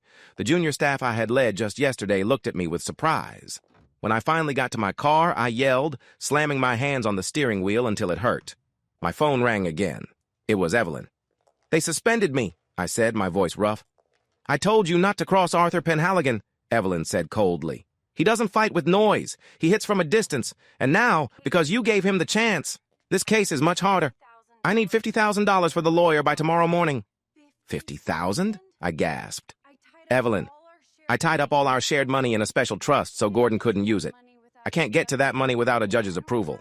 I don't have $50,000 in cash just sitting around." "Figure it out, Pamela. Or find someone new." She hung up. I sat in the hot car, panic tightening in my throat. I couldn't lose Evelyn. She was my only protection against Gordon as he tore my life apart. I opened my banking app, scrolling through frozen joint accounts and blocked credit cards. My thumb stopped over the 529 college savings plan, Nicholas's college fund. It had over $60,000, saved carefully over many years. As the main person in charge, I could take the money out. There would be big tax fees, but I would get the cash right away. I told myself, I'm doing this to protect my son. The thought left a bad taste in my mouth. Gordon forced me to do this. If Gordon wins, Nicholas will lose. I tapped the screen and started the withdrawal. I sat at my kitchen table, eating a cold sandwich in the quiet house, when my phone buzzed. It was an automatic email from our investment company. I opened it, expecting a usual report. Instead, it was a receipt showing this: 58-2's $400 full withdrawal from Nicholas Wells's college fund. My stomach felt heavy as lead. She hadn't just taken our joint savings. She had taken our 10-year-old son's future to support her harsh legal fight. I stared at the screen, feeling a deep, sad weight wash over me. Pamela wasn't just fighting me anymore. She was losing control. The next afternoon, I met Gloria at a busy coffee shop downtown. I needed someone on my side, someone to help me plan against Vera and the others in their broken group. But the woman sitting across from me didn't look like the confident friend I knew. Gloria looked very troubled. Her fancy sunglasses were pushed up into messy hair, and she was tearing a napkin into tiny pieces with quick, angry motions. "My husband locked me out of all the accounts," Gloria whispered as soon as I sat down. "He saw Vera's screenshots, Pamela, the hotel names, the jokes about the men we invited to the rooms. I have a deposition for your custody case next week, and I don't have any money to pay for my own lawyer." "Gloria, please keep your voice down," I said quietly, looking around the busy cafe. "Don't tell me to be quiet," she snapped, slamming her hands on the table. "You owe me $20,000 right now. I need my own lawyer because your husband's cheap lawyer will put me under oath and accuse me of lying if I try to protect you." "I don't have $20,000, I said back. "My money is all tied up in the trust. I just had to empty Nicholas's college fund to pay Evelyn." "I'm done, Gloria." Gloria froze. The wild energy in her faded, replaced by a cold look that made me shiver. "You're done?" Gloria asked softly. "Yes. You just have to stick to Evelyn's story. Tell them the drowning scared me." "No," Gloria said, leaning closer. "Here's what will happen, Pamela. Either you get me $20,000 by tomorrow, or I'll call Arthur Penhaligon myself. I will give him the video of you and Devin Saunders. I'll say you made me record it, and I'll trade it to him so I don't have to listen to his demands." Her betrayal hit me so hard I felt dizzy. "You wouldn't," I said. "Watch me," she sneered, grabbing her purse and sliding out of the booth. "You made this happen." Her threat left me speechless. She would ruin me just to save herself. "You selfish woman!" I shouted, reaching across the small table. I grabbed her blouse and pushed her back. Her shoulder hit the table, knocking over 2 cups of hot coffee onto the floor. She screamed, swinging her hands wildly. Her nails caught my arm as we struggled in the tight booth. "Get off me!" she yelled, pushing her heavy purse into my face. The sharp sting on my cheeks snapped me out of my anger. I stepped back, breathing hard. The coffee shop was so quiet I could hear my heartbeat. I looked up. At the counter, A boy in a barista apron held up his phone, pointing it right at us. Two other people had their phones out too. I had just fought with my best friend in front of everyone. I grabbed my keys, turned away from Gloria, and ran out the door into the hot afternoon sun. Later, I sat alone on my dark couch, a half-empty bottle of wine on the table. The house was quiet. Gordon had taken Nicholas to a movie, so I didn't have to pretend anything was okay. My phone rang on the cushion beside me. Evelyn's name appeared on the screen. I picked up, expecting a scolding about the coffee shop fight. "Are you sitting down?" Evelyn asked. There was no hello. "Yes, what now?" "Lenny Cravasco didn't bluff," she said, sounding serious. "He filed a lawsuit against you in a California court. He's suing for harassment, causing emotional pain, and trying to get money by threats." "Extortion? I didn't threaten anyone. I sent a letter telling him to stop." "That doesn't matter," Evelyn said sharply. "What matters is the court. Family court is private, Pamela. Civil court is open to the public." Lenny sent a long report, about 20 pages, explaining exactly what happened on the night of July 15th. The report was meant to show a timeline of your obsession with his client. He even listed the hotel, the restaurant, and the fact that you spent the night with a 22-year-old lifeguard. My stomach felt like I had no bottom. "Are you saying," I started. "I'm saying that the details of your night with that person are now part of a public file," she said. I ended the call. My hands shook so hard I could barely unlock my phone. I opened the browser and typed my name plus the word lawsuit. It didn't take long to find. A local gossip and news blog in Greensboro, known for finding dirt on the city's rich people, had already pulled the court papers from California. The headline stared at me in bold letters. "Local bank executive sued by 22-year-old lifeguard over harassment after affair." Below the headline was my professional photo from the bank's website next to a Facebook picture of Devon on the beach. The article explained the whole case. It told the story of the drowning, the dinner, and the night at Devon's apartment. I dropped the phone. The secret was out. My job was frozen. My friends had left me, and now the whole city of Greensboro knew what kind of woman I was. I spent the morning calling companies that fix reputations. I wanted to find someone to erase the gossip blog from the internet. Everyone told me the same thing. Once court papers hit the news, you can't make them disappear. At 3:30 in the afternoon, I heard the front door open. Nicholas usually dropped his bag in the hall and went right to the kitchen for a snack. But this time, there were no footsteps. Just silence. I left my office to check. Nicholas was standing in the entryway, his backpack still on. His small face was very pale, and his eyes were red and puffy. "Nicholas? Sweetie, what's wrong?" I stepped closer, reaching out my hand. He took a quick step back, moving away like I was something dangerous. "Is it true?" His voice was weak and broken.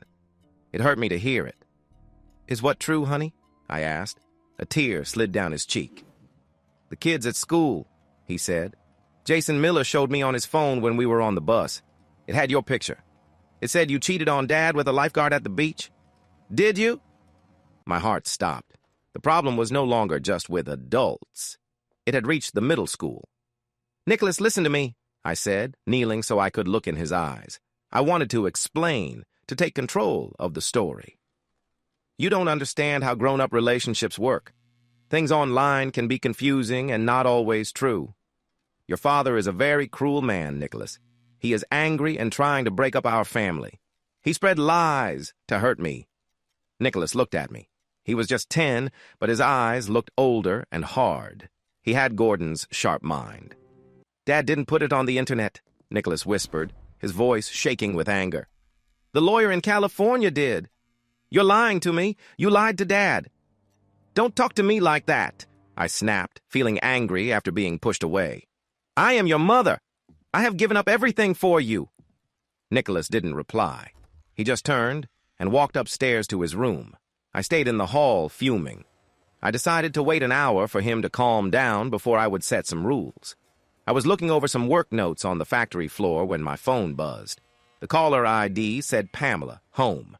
I answered it and moved away from the loud machines. "Pamela, I'm working." "Dad?" It wasn't Pamela. It was Nicholas, crying so hard he could barely breathe. "Nick? Buddy, what's wrong? Are you okay?" "I packed a backpack," he cried, his voice sounding far away like he was outside. I walked to the end of our street. Please come get me, Dad. Please.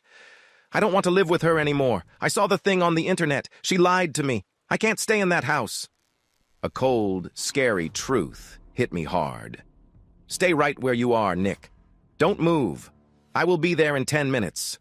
When I went upstairs to see Nicholas, his room was empty. The closet door was open and his favourite jacket was missing. Panic, cold and sharp, stabbed my chest. I called Gordon's phone, but it went straight to voicemail. He had taken my son. Gordon was winning. I walked nervously around the quiet living room, my thoughts spinning. The real cause of this disaster wasn't Gordon. It was Devon Saunders and his loud lawyer, Lenny.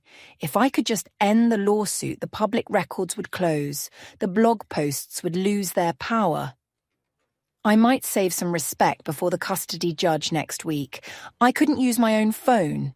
Evelyn warned me all calls could be checked.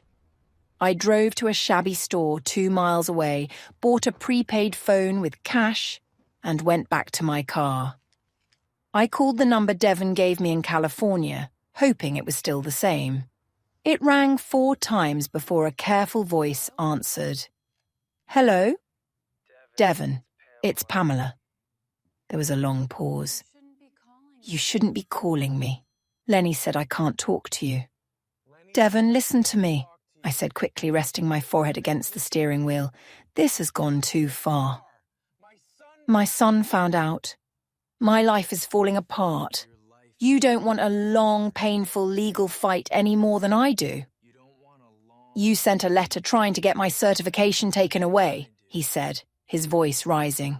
You tried to ruin my life first. I will take back the letter, I promised, feeling desperate. I will drop everything. Devon, I will send $30,000 to any account you want right now. Just tell your lawyer to end the civil case. There was a long silence on the other end. You want to pay me $30,000 to drop it? Yes. A clean break. You take the money, you walk away, and we never talk again. Why? Devon asked, his voice suddenly stiff and unnatural. Because you know the lawsuit is true. Because you lied to your husband about what happened at my place. Yes, I lied to him, I shouted, frustrated by how slow he was. Of course I lied. I was trying to protect my family. Now, do we have a deal or not?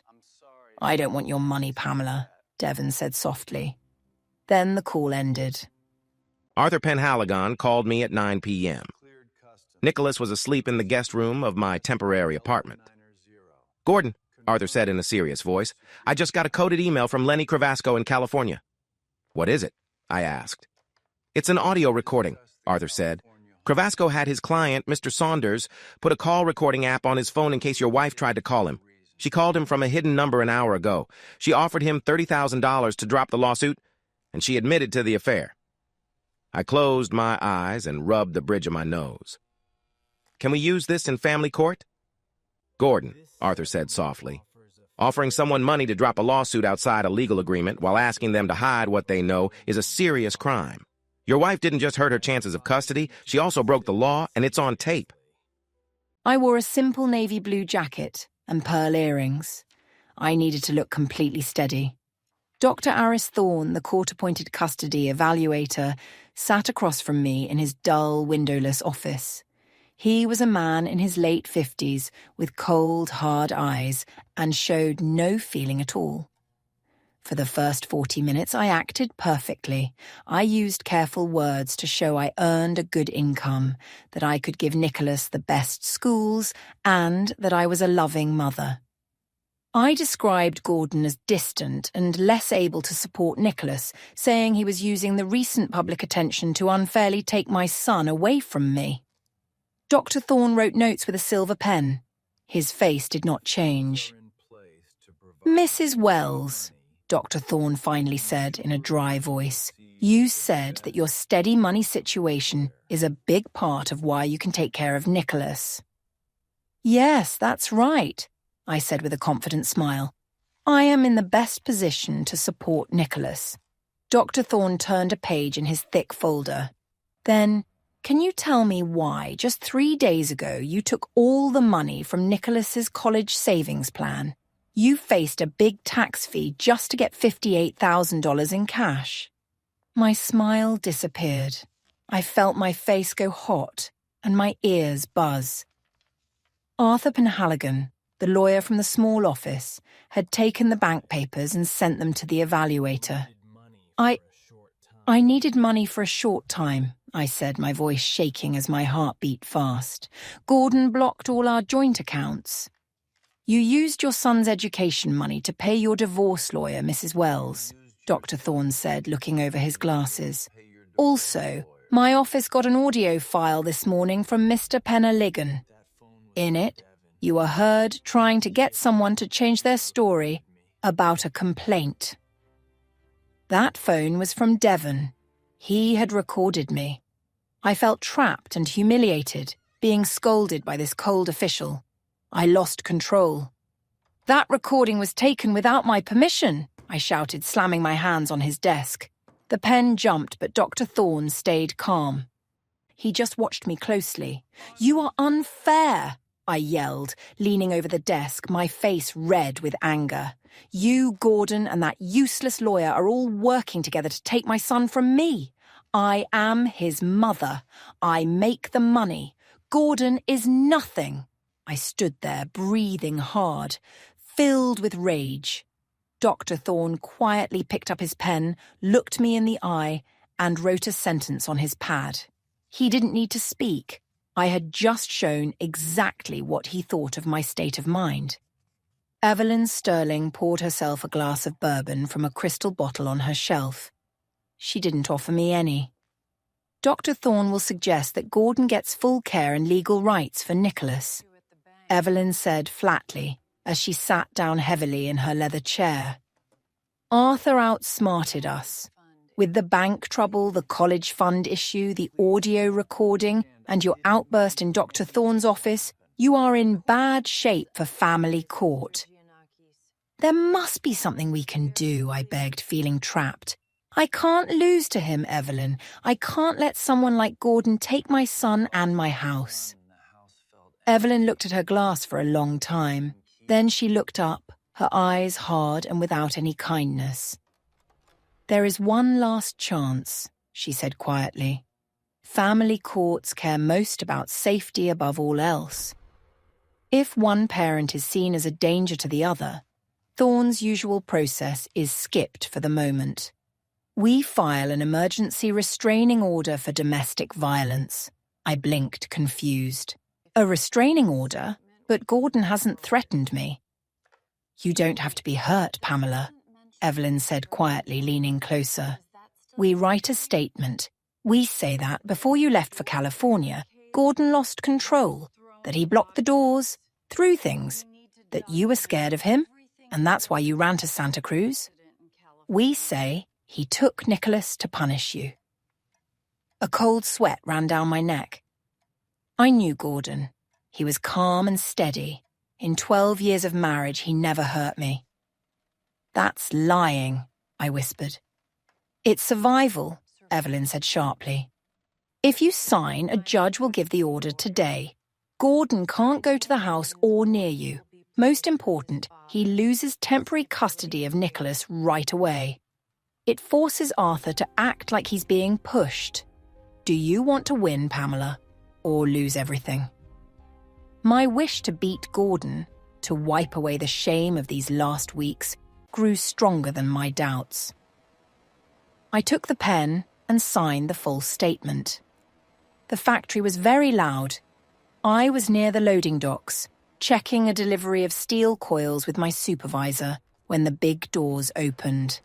Sunlight came through, outlining 2 police officers in uniform. They didn't go to the office but walked straight on the floor, hands near their belts. The machines kept humming, but workers stopped and watched. Gordon Wells? One older officer called out, trying to be heard. That's me, I said, feeling a tight knot in my stomach. The officer pulled a thick stack of papers from his clipboard and pressed them into my hands. You have been served with an emergency domestic violence restraining order. he said clearly, making sure others heard. You must stay at least 500 feet away from Pamela Wells and your main home. Also, you must give up custody of the child, Nicholas Wells, to his mother right away. I stood still, the papers heavy in my hands. My co-workers looked at me, their faces showing surprise and doubt. Pamela hadn't just played dirty. She had gone much further, using the law to make me look like a terrible person. The officers stood there, asking for the keys to my temporary apartment so they could take my son. In that moment, I saw clearly how far my wife was ready to go to hurt me. The older officer held out his hand, palm open and waiting. The noisy sounds from the factory where I worked faded away, replaced by a heavy silence. I stared at the court papers in my hands, the cold legal words all mixed together. "The keys, Mr. Wells," the officer said again, his voice firm from years of dealing with cases like this. "We have orders to pick up your son and bring him to his mother." My jaw clenched so tight it hurt. I wanted to shout. I wanted to tell them my wife was lying and had made up stories to get control. But I knew how that would look. An angry man fighting back was exactly what she had described me as in her false claim. My fingers felt numb as I reached into my pocket and gave him the keys. 2 hours later, I sat alone in the small apartment. It was empty. Nicholas's bag was gone. His shoes were not at the door. A heavy, sad feeling pressed down on me, making it hard to breathe. Arthur Penhaligon sat across from me at the cheap table. He was reading the papers my wife had signed, saying I was dangerous. "She says you blocked doors, threw a cup, and scared her a lot," Arthur said, his voice serious. "She says that is why she ran away to California." "None of it is true," I said, rubbing my face. "I slept in another room so she would have space. I never shouted or hurt her." Arthur put the paper down. "Gordon, it's very hard to fight a false order like this. Judges always try to be very careful. If no one else can say what really happened, and there is no clear proof she's lying about how frightened she was, then it comes down to who they believe. Pamela speaks well. You look like an angry man accused of bad behavior." I looked at the floor. I followed the rules. I even offered to share custody. Now I was being seen as a bad father, and I was losing my son. My phone on the table between us started to vibrate. The caller's name was hidden. I pressed the speaker button. "Hello? Dad?" My heart stopped for a moment. It was Nicholas. His voice trembled with quiet tears. "Nick, where are you? Are you okay?" "I'm in the bathroom at the house," he whispered, his voice shaking. "I took her phone when she went to get a drink." "Dad, she's making me practice what to say to Dr. Thorne tomorrow. The evaluator guy." Arthur leaned forward right away, his eyes fixed on the phone. "What is she telling you to say, Nicholas?" I asked, keeping my voice calm to help him feel safe. "She told me if I don't say you yelled at us all the time, the judge will send me to foster care," Nicholas cried. "She said I have to say you through things. I don't want to lie, Dad. Please come get me." Cold anger filled me, steady and strong. "Nicholas, listen carefully. Don't argue with her tonight. Just agree and stay safe. I will fix this. I promise." "Okay," he whispered. Then the call ended. Arthur looked at me, his face serious and firm. She is coaching the child to lie to someone from the court. But without proof, a scared kid's phone call won't be enough to change an emergency decision. Jessica. I sat in my parked car across from Arthur Penhaligon's small brick office. Rain hit the windshield, blurring the streetlights. News about Gordon's restraining order was spreading through what was left of our broken group of women. The thought that Gordon Wells, a man who quietly stood by through years of my ex-husband's harsh words, A man who had only ever given me calm support was not allowed to see his own son made me feel sick. Pamela had gone beyond being simply protective. She was now hurtful and out of control. I unlocked my phone and opened the saved group chat. I had kept all the messages before Vera broke our circle apart. I scrolled back to a week before our California trip. Pamela. Gordon is so quiet now. I have him completely under my control. He's sleeping in the guest room and hasn't said a word.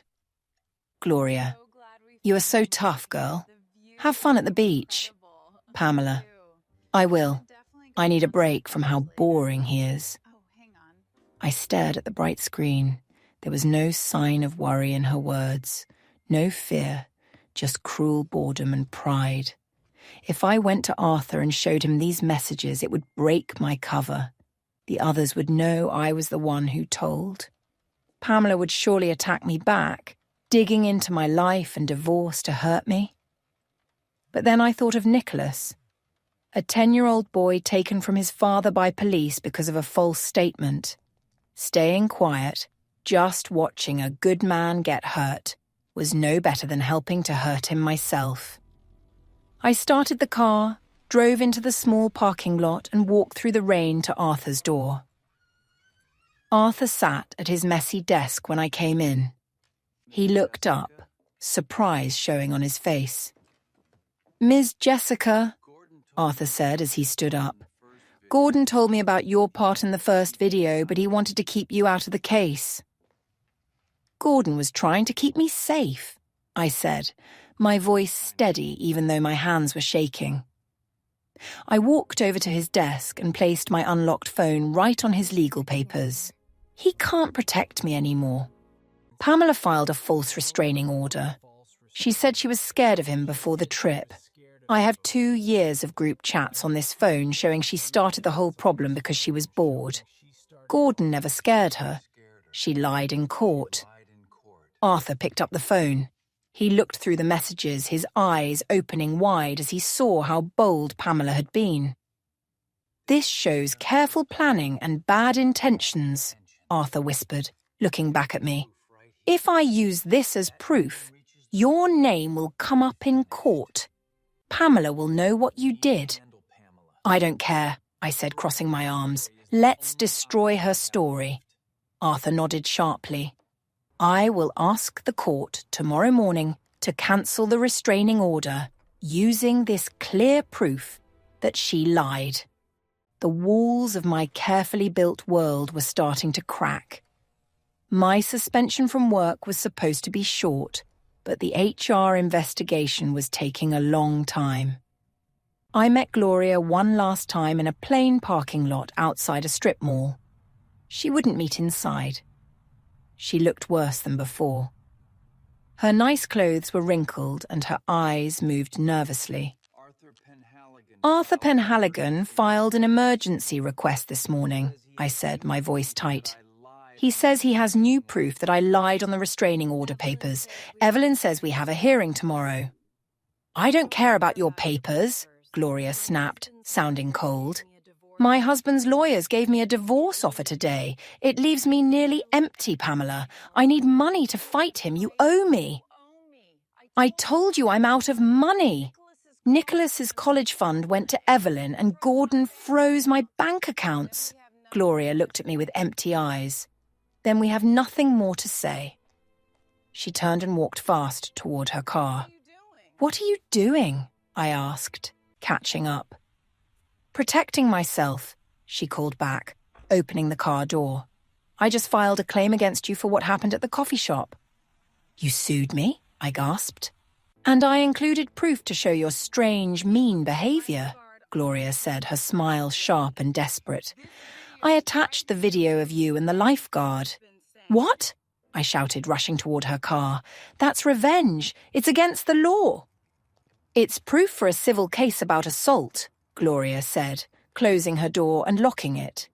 "It goes public right away. Good luck in court, Pamela." She drove off, leaving me alone on the hot pavement. The trouble started right away. Since civil cases are public, the video, though partly blurred by the court, still showed my face clearly. It spread on local legal blogs within hours. At 4 p.m, my cell phone rang. It was the bank's head of compliance. "Pamela," he said, his voice cold and sharp. "Because of the recent public court papers about harassment and assault, and the media showing your identity, the bank has finished its investigation." "This is false," I said, my voice trembling. "My husband is behind this. You are officially fired starting now for behavior that harms the bank's reputation," he said, not listening to me.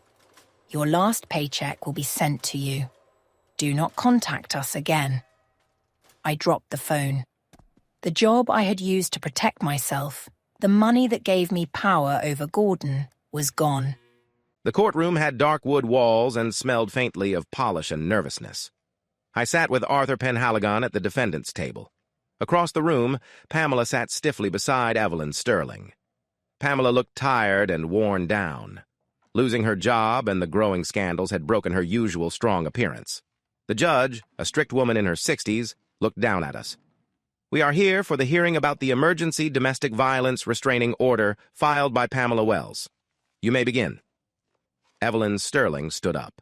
For 40 minutes, she put on a show of being the innocent victim. Pamela took the stand, crying as she told her side of the story. She said the quiet way I acted was a kind of abuse. She talked about a frightening fight right before she went to California. Then it was my turn. Evelyn questioned me strongly. She moved around the room, her voice loud, pointing at me to try and make me angry. She said I was controlling, that I used money to hurt my wife, and that I scared her. I stayed calm. I answered carefully and only said what I knew to be true. I told them I moved to the guest room to calm things down. I explained the timeline about the money account. I stayed very calm, showing nothing like what Pamela had said in her sworn statement. The judge looked doubtful of Evelyn's acting, but in cases like this, the proof usually favored the person asking for protection. Arthur Penhaligon stood up. "Your Honor, the defense calls another witness, Jessica Miller." At the petitioner's table, Pamela's head snapped up. Her face went pale quickly. Evelyn frowned and nervously looked through her papers. The heavy courtroom doors opened, and Jessica walked down the middle aisle. She didn't look at Pamela. She walked straight to the witness stand, put her hand on the Bible, and promised to tell the truth. When Jessica sat down, she turned and looked Pamela straight in the eye. The biggest betrayal was now clear for everyone to see. I felt like I couldn't breathe. The room seemed to spin. Jessica. It was Jessica. Gloria had been wrong about Vera. My best friend, the woman whose tears I had wiped away during her hard divorce, was now on the stand, ready to speak against me under oath. "Miss Miller," Arthur began, his voice steady and loud in the quiet courtroom. "Can you talk about your friendship with Pamela Wells?" "We have been close friends for more than 10 years, Jessica said without hesitation. "We were in the same sorority. Were you talking with Mrs. Wells during the week before she went to Santa Cruz on July 14th? "Yes, every day." Arthur walked to the judge and gave her a thick folder of printed text messages. He then handed a copy to Evelyn. "Your Honor, I'm showing these messages as proof. Mrs. Miller, please read the highlighted part on page 4 sent by Mrs. Wells 2 days before her trip." Evelyn jumped up. "Objection! Hearsay! These messages don't show the full story and don't relate to the abuse claims." "Overruled," the judge said sharply, narrowing her eyes as she looked at the papers. "Pamela's state of mind before leaving the house is key to this order. Continue, Ms. Miller." Jessica looked at the paper. Pamela wrote, "Gordon is so easy to manage right now. I have him fully trained. He's sleeping in the extra room and hasn't said a word." "Did she ever say she was scared for her safety?" Arthur asked. "Never," Jessica said. "She told me she was just bored with him." Arthur turned a page. "After the trip to California, did Mrs. Wells tell you about a relationship outside her marriage?" "Objection," Evelyn shouted, her face red. "This is about a protection order hearing, not a divorce case." "Overruled," the judge said firmly, clearly upset about the new signs of dishonesty. "Sit down, counselor, or I will hold you in contempt." Jessica looked at me without blinking. "Pamela made a plan to distract everyone so she could be alone with a lifeguard named Devin Saunders. She recorded what happened. I got a copy of the video from a friend and gave it to Gordon because I couldn't let Pamela ruin a good man with lies. The story I had told everyone, my whole reason for being the victim, burned away like smoke. I couldn't take it anymore. The shame, the total defeat, broke something deep inside me. I stood up quickly and pushed my chair back hard. Evelyn tried to stop me, but I ignored her. "You jealous liar!" I shouted at Jessica, my voice rough and loud. "You ruined my life! You did this because your husband left you!" "Mrs. Wells, sit down!" the judge ordered loudly, hitting the desk with the gavel. "I helped you! I believed in you!" I screamed, pointing a shaking finger at Jessica. I was lost, angry, and broken. "You owe me! Bailiff!" the judge called out over my shouting. "Take her out and hold her in the waiting room. Mrs. Wells is in direct contempt of court." The waiting room smelled strongly of bleach. I sat on a hard metal bench. My nice jacket, shoelaces, and phone had been taken from me. For 2 days, I felt like I was frozen in time. After the shock wore off, there was an empty quiet inside me. In the dark, I imagined talking to Gordon, yelling my side, waiting for him to answer with things I couldn't argue. On the morning of the 3rd day, the heavy door opened with a loud noise. A guard led me to a small, bright room. Evelyn Sterling was sitting at the metal table. She didn't look angry. She looked calm and professional. "Am I free to go?" I asked, my voice weak from not speaking. "The judge let you go, but gave you a formal warning and put a permanent note of lying on your record," Evelyn replied, sliding a single paper across the table. "Sign this." I looked down. It was a formal paper saying she would no longer represent me. "You're giving up on me?" I said, feeling cold as the truth hit me. "You lied under oath, Pamela," Evelyn said calmly. "You signed a false statement, you paid a witness to lie on a recording, and you caused problems in court when you confronted a witness. Nobody will take your case now." "But I paid you," I begged. "I used my son's college savings for you." "And that money was spent cleaning up the mess from your own choices," Evelyn said, standing and fixing her skirt. "Sign the paper." My hand shook so much the signature was hard to read. 2 hours later, I walked out of the county building. I had to take a taxi home because my car was still at the courthouse. When I got to my empty house, I went straight to my home office to check what money I had left. The screen loaded, and the worst news came. My accounts were frozen. But it wasn't because of Gordon's trust. The freeze was from the IRS. The big, sudden cash out of Nicholas's 529 plan, plus unpaid taxes and early withdrawal fees, caused the IRS to lock my Social Security number. I was alone, with no legal help, and with no money. 3 days after Pamela got in trouble with the court, Dr. Aris Thorne sent his final report about custody to the judge. The report was a harsh look at Pamela's behavior. Dr. Thorne said she had serious selfish traits. He wrote about how she tried to turn Nicholas away from me, took money that belonged to Nicholas, and acted badly toward court workers and witnesses. The judge made a quick decision. I was given full legal and physical custody of Nicholas. Pamela lost all decision-making rights and could only visit Nicholas for 4 hours a month, and that had to happen in a supervised family center. I drove to the house with 2 police cars following me. It was normal to have police help during difficult custody changes after an order was lifted, but it still felt strange to pull into my own driveway with police cars next to me. I walked inside. The house was very quiet. Pamela was standing at the top of the stairs. She looked weak, with none of the confident attitude she had shown for years. Nicholas came out of his room with his backpack all packed. He didn't look at his mother. He walked down the stairs right to me and hugged me tightly, hiding his face against my chest. I held him close, feeling the stress leave his small body. I looked up at Pamela. I thought she would be angry or shout, but she just stood there, eyes wide and empty. At that moment, she understood the hardest truth. Nicholas was not being taken from her. He was happy to be leaving. I turned and left the house with my son, leaving Pamela alone in the quiet house she had fought so hard to control. The legal troubles didn't end with the custody decision. The audio of my phone call to Devin Saunders and the attempt to bribe him with a burner phone had made its way through the court system. I got a call from the district attorney's office. Devin's plan to make himself look like the victim ended up backfiring on both of us.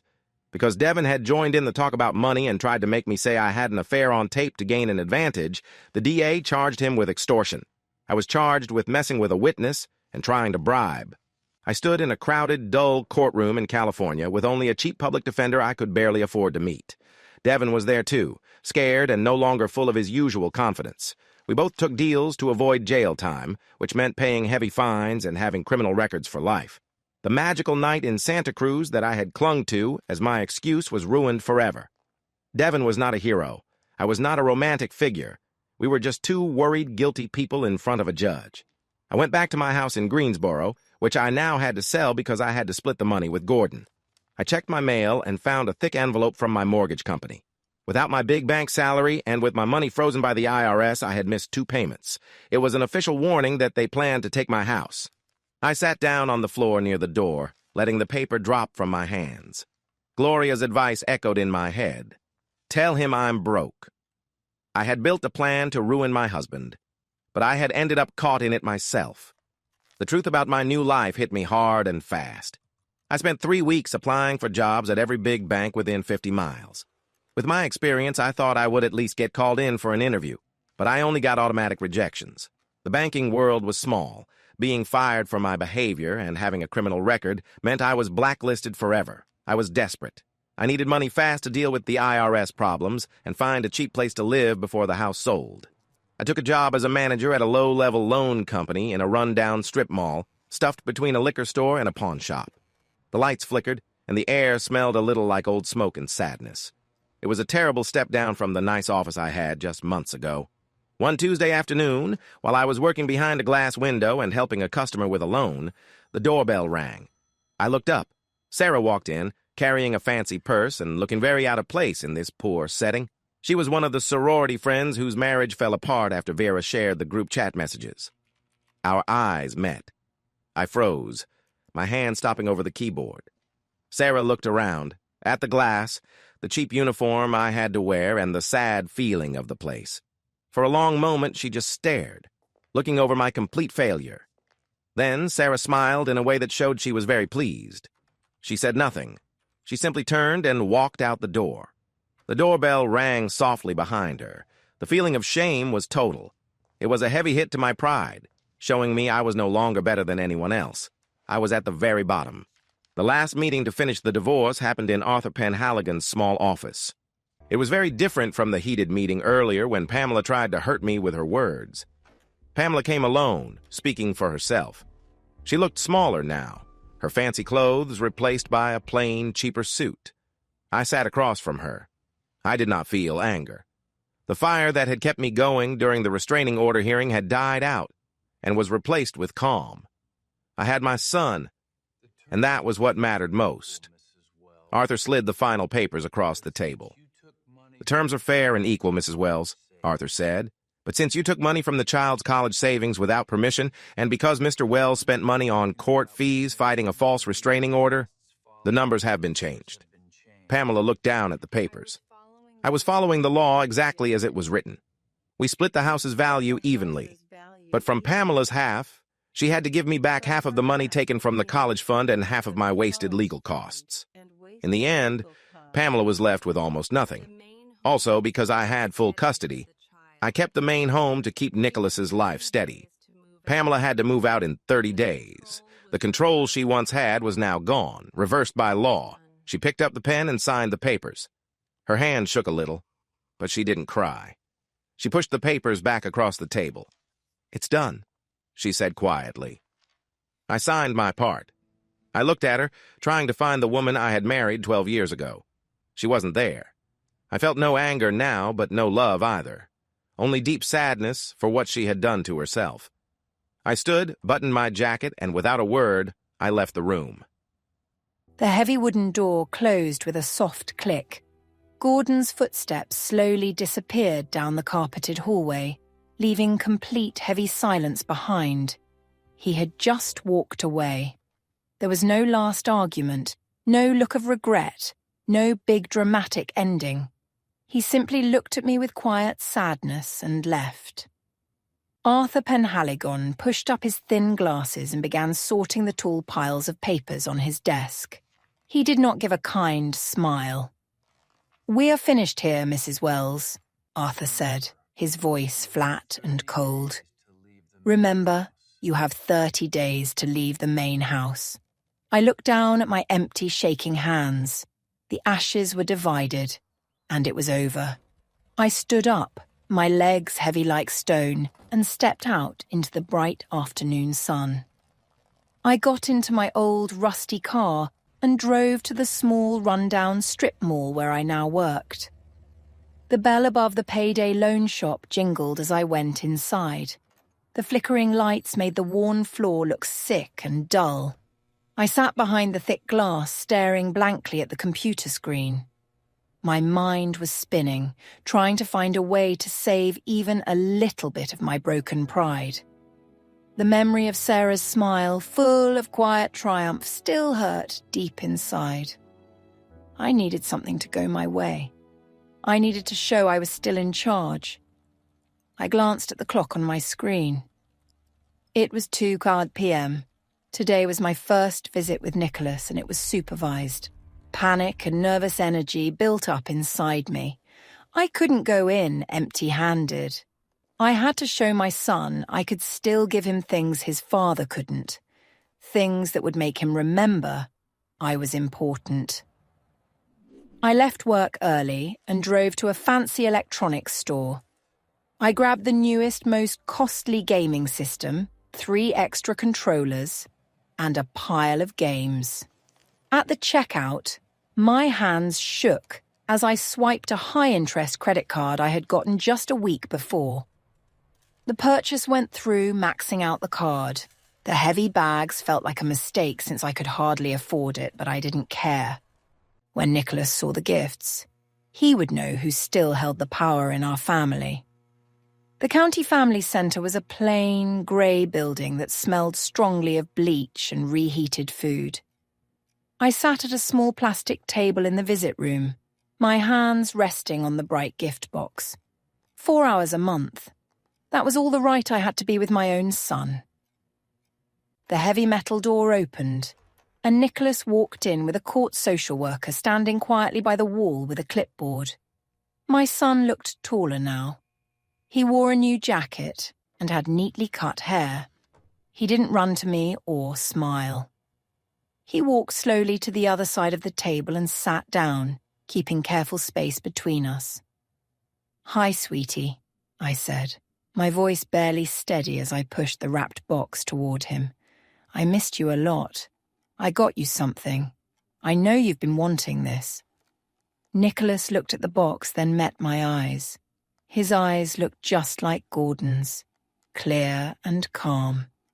He gently pushed the box back to the middle of the table. "No, thank you," Nicholas said quietly. "Nick, honey, open it," I said, my voice shaking with worry. "It's a new game console. It has the games you like. You can even take it to Dad's house." "I don't want it, Mom," he said, sounding far older than his age. "I don't need things. Dad and I play board games now." "Your father can't afford stuff like this," I snapped, feeling anger rise inside me. "He's just trying to turn you against me. He wants you to settle for less." Nicholas sighed, his shoulders falling. He didn't look angry, just really tired. "I go to therapy twice a week now, Mom. The doctor says I have to set boundaries. Please stop saying bad things about Dad. He never says bad things about you." I stared at him, feeling the air leave my lungs. In that cold room under the harsh lights, I finally understood the truth. I couldn't control him anymore. Money wouldn't buy his attention, and feeling sorry for myself wouldn't change his mind. My 10-year-old son had grown beyond me. "I want to go home now," Nicholas said softly, looking at the social worker. The visit ended after 20 painful minutes. I walked out to the parking lot, got into my old car, and cried until I had no tears left. I stood in the middle of the extra bedroom, holding a paint roller, looking at the walls. This was the room I had locked myself away in. Here I had stayed silent while Pamela made her plans, froze our finances, and spread lies. Now the room was painted a bright, warm blue. I was turning it into a game room and study space for Nicholas. The dark year behind me was finally being covered over. The house felt different now, lighter. The constant stress that had ruled our lives was gone.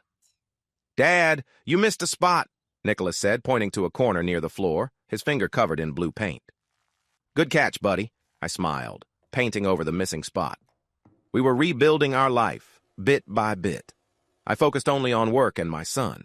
I wasn't in a hurry to start a new relationship or bring any trouble into the peace we'd found. My phone rang from the kitchen counter. I put down the roller and wiped my hands before answering. It was the plant director. "Gordon," said the loud voice through the speaker, "the board finished looking over the candidates for the regional director of maintenance position this morning?" My heart started to beat a little faster. "Yes, sir." "Your work reorganizing logistics over the last 6 months was perfect, Gordon. When things got tough, you stayed calm, worked hard, and kept everything steady. The job is yours now. It comes with a 6-figure salary and full executive benefits. Congratulations." A slow, deep smile spread across my face. "Thank you, sir. I won't let you down." I hung up the phone and looked around my home. Pamela had tried to hurt me. She used her money against me, made fun of my earnings, and tried to take away my pride.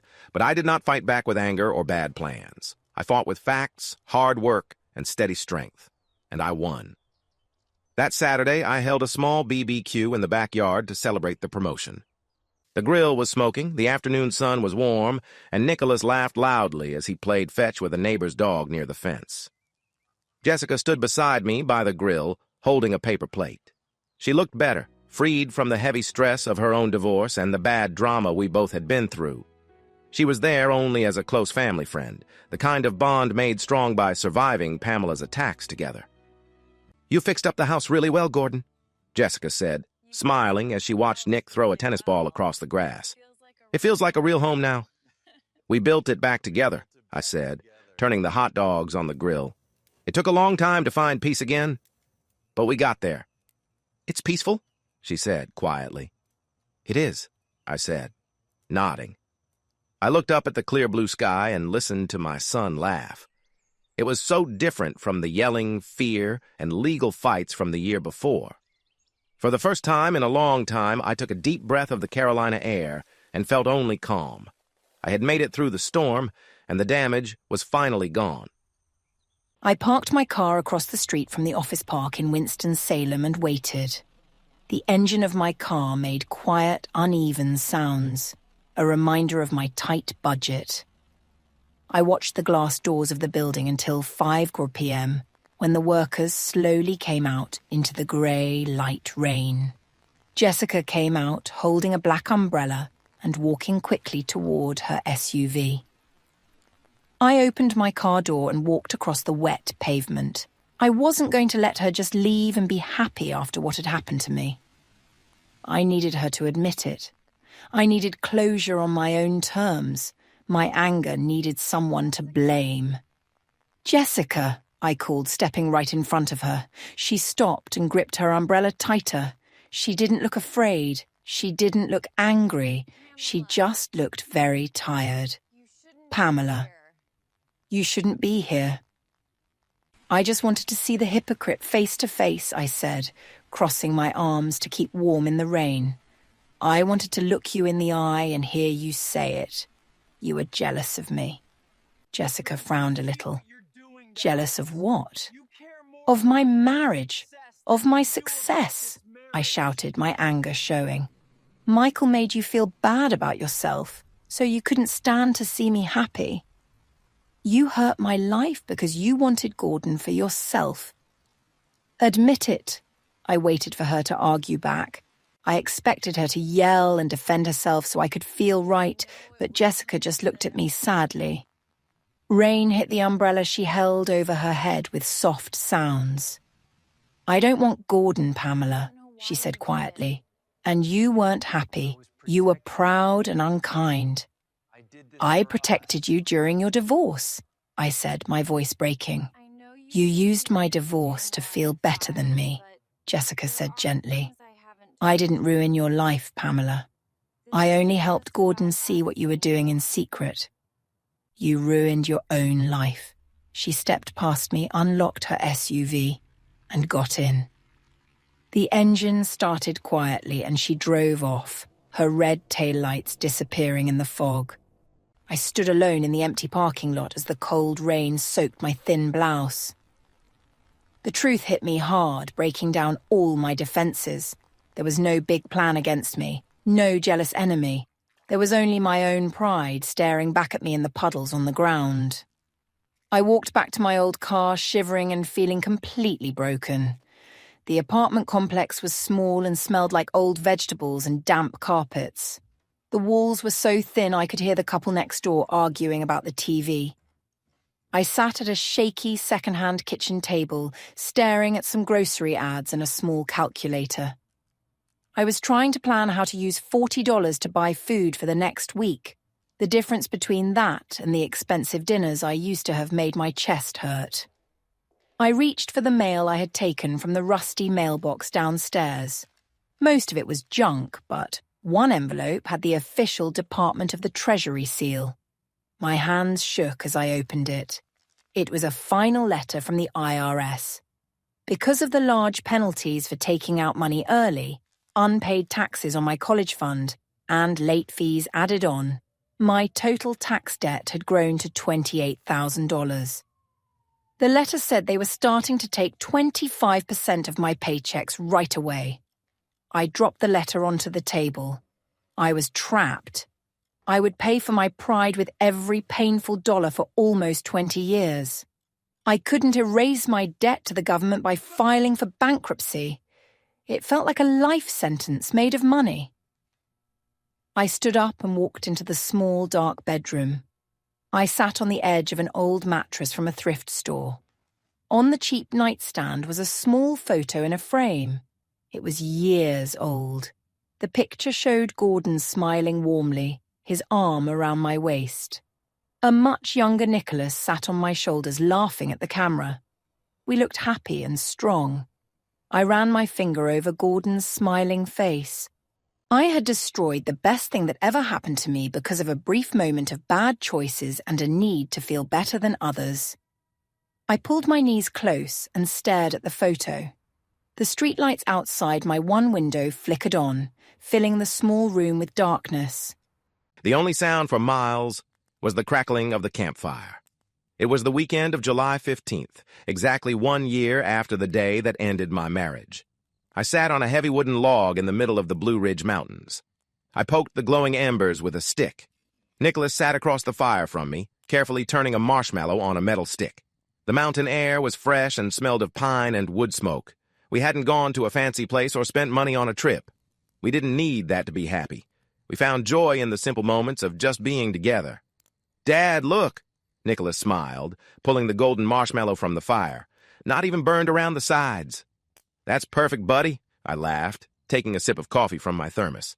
Nicholas made his s'more, took a big bite, and smiled before looking back at the flames. I reached into my jacket pocket. My fingers touched a small, solid ring. I pulled it out and opened my hand. My gold wedding band shone quietly in the firelight. I had kept it in a drawer for the last year. It was a heavy reminder of a life that was gone. I looked at the ring and thought about the 12 years it stood for. The joy at the start, the birth of my son, the painful betrayal, and the long legal battles. It didn't hurt anymore. The pain had healed, making me stronger, calm, and at peace. I looked across the fire at my son, who was laughing with marshmallow on his chin. I didn't say anything. I just tossed the gold ring into the middle of the campfire. The metal disappeared quickly beneath the bright orange coals, swallowed by the heat. I breathed out slowly, finally letting go of the past for good. I picked up my own skewer, leaned closer to the fire, and laughed with my son under the bright stars of the mountain sky. 2 years later. Hi, this is Pamela calling about your pre-approval for a special car loan. If you have a moment, I can explain the different interest rates we offer today. "Stop calling my house!" a rough voice shouted through my plastic headset before the line went dead. I didn't react.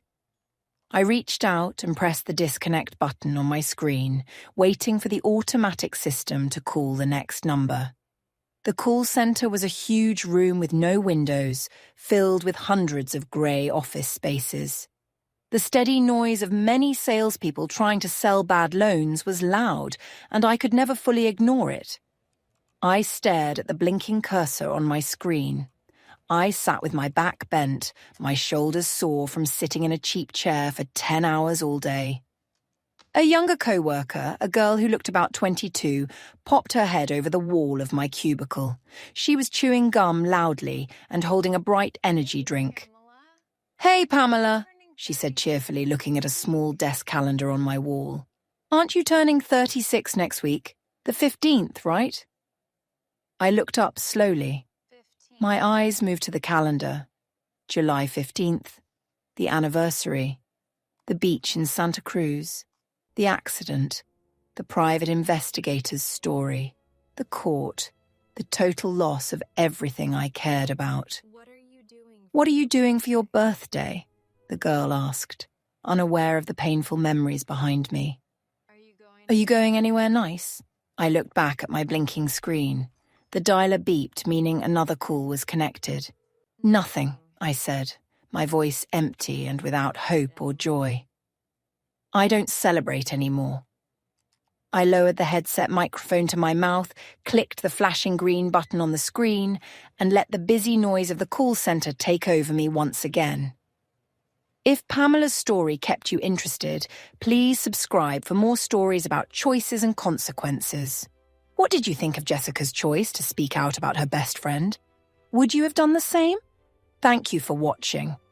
Remember, true strength isn't found in pride or money, but in being honest and steady for the people we care about. When we live with lies, we only hurt ourselves in the end.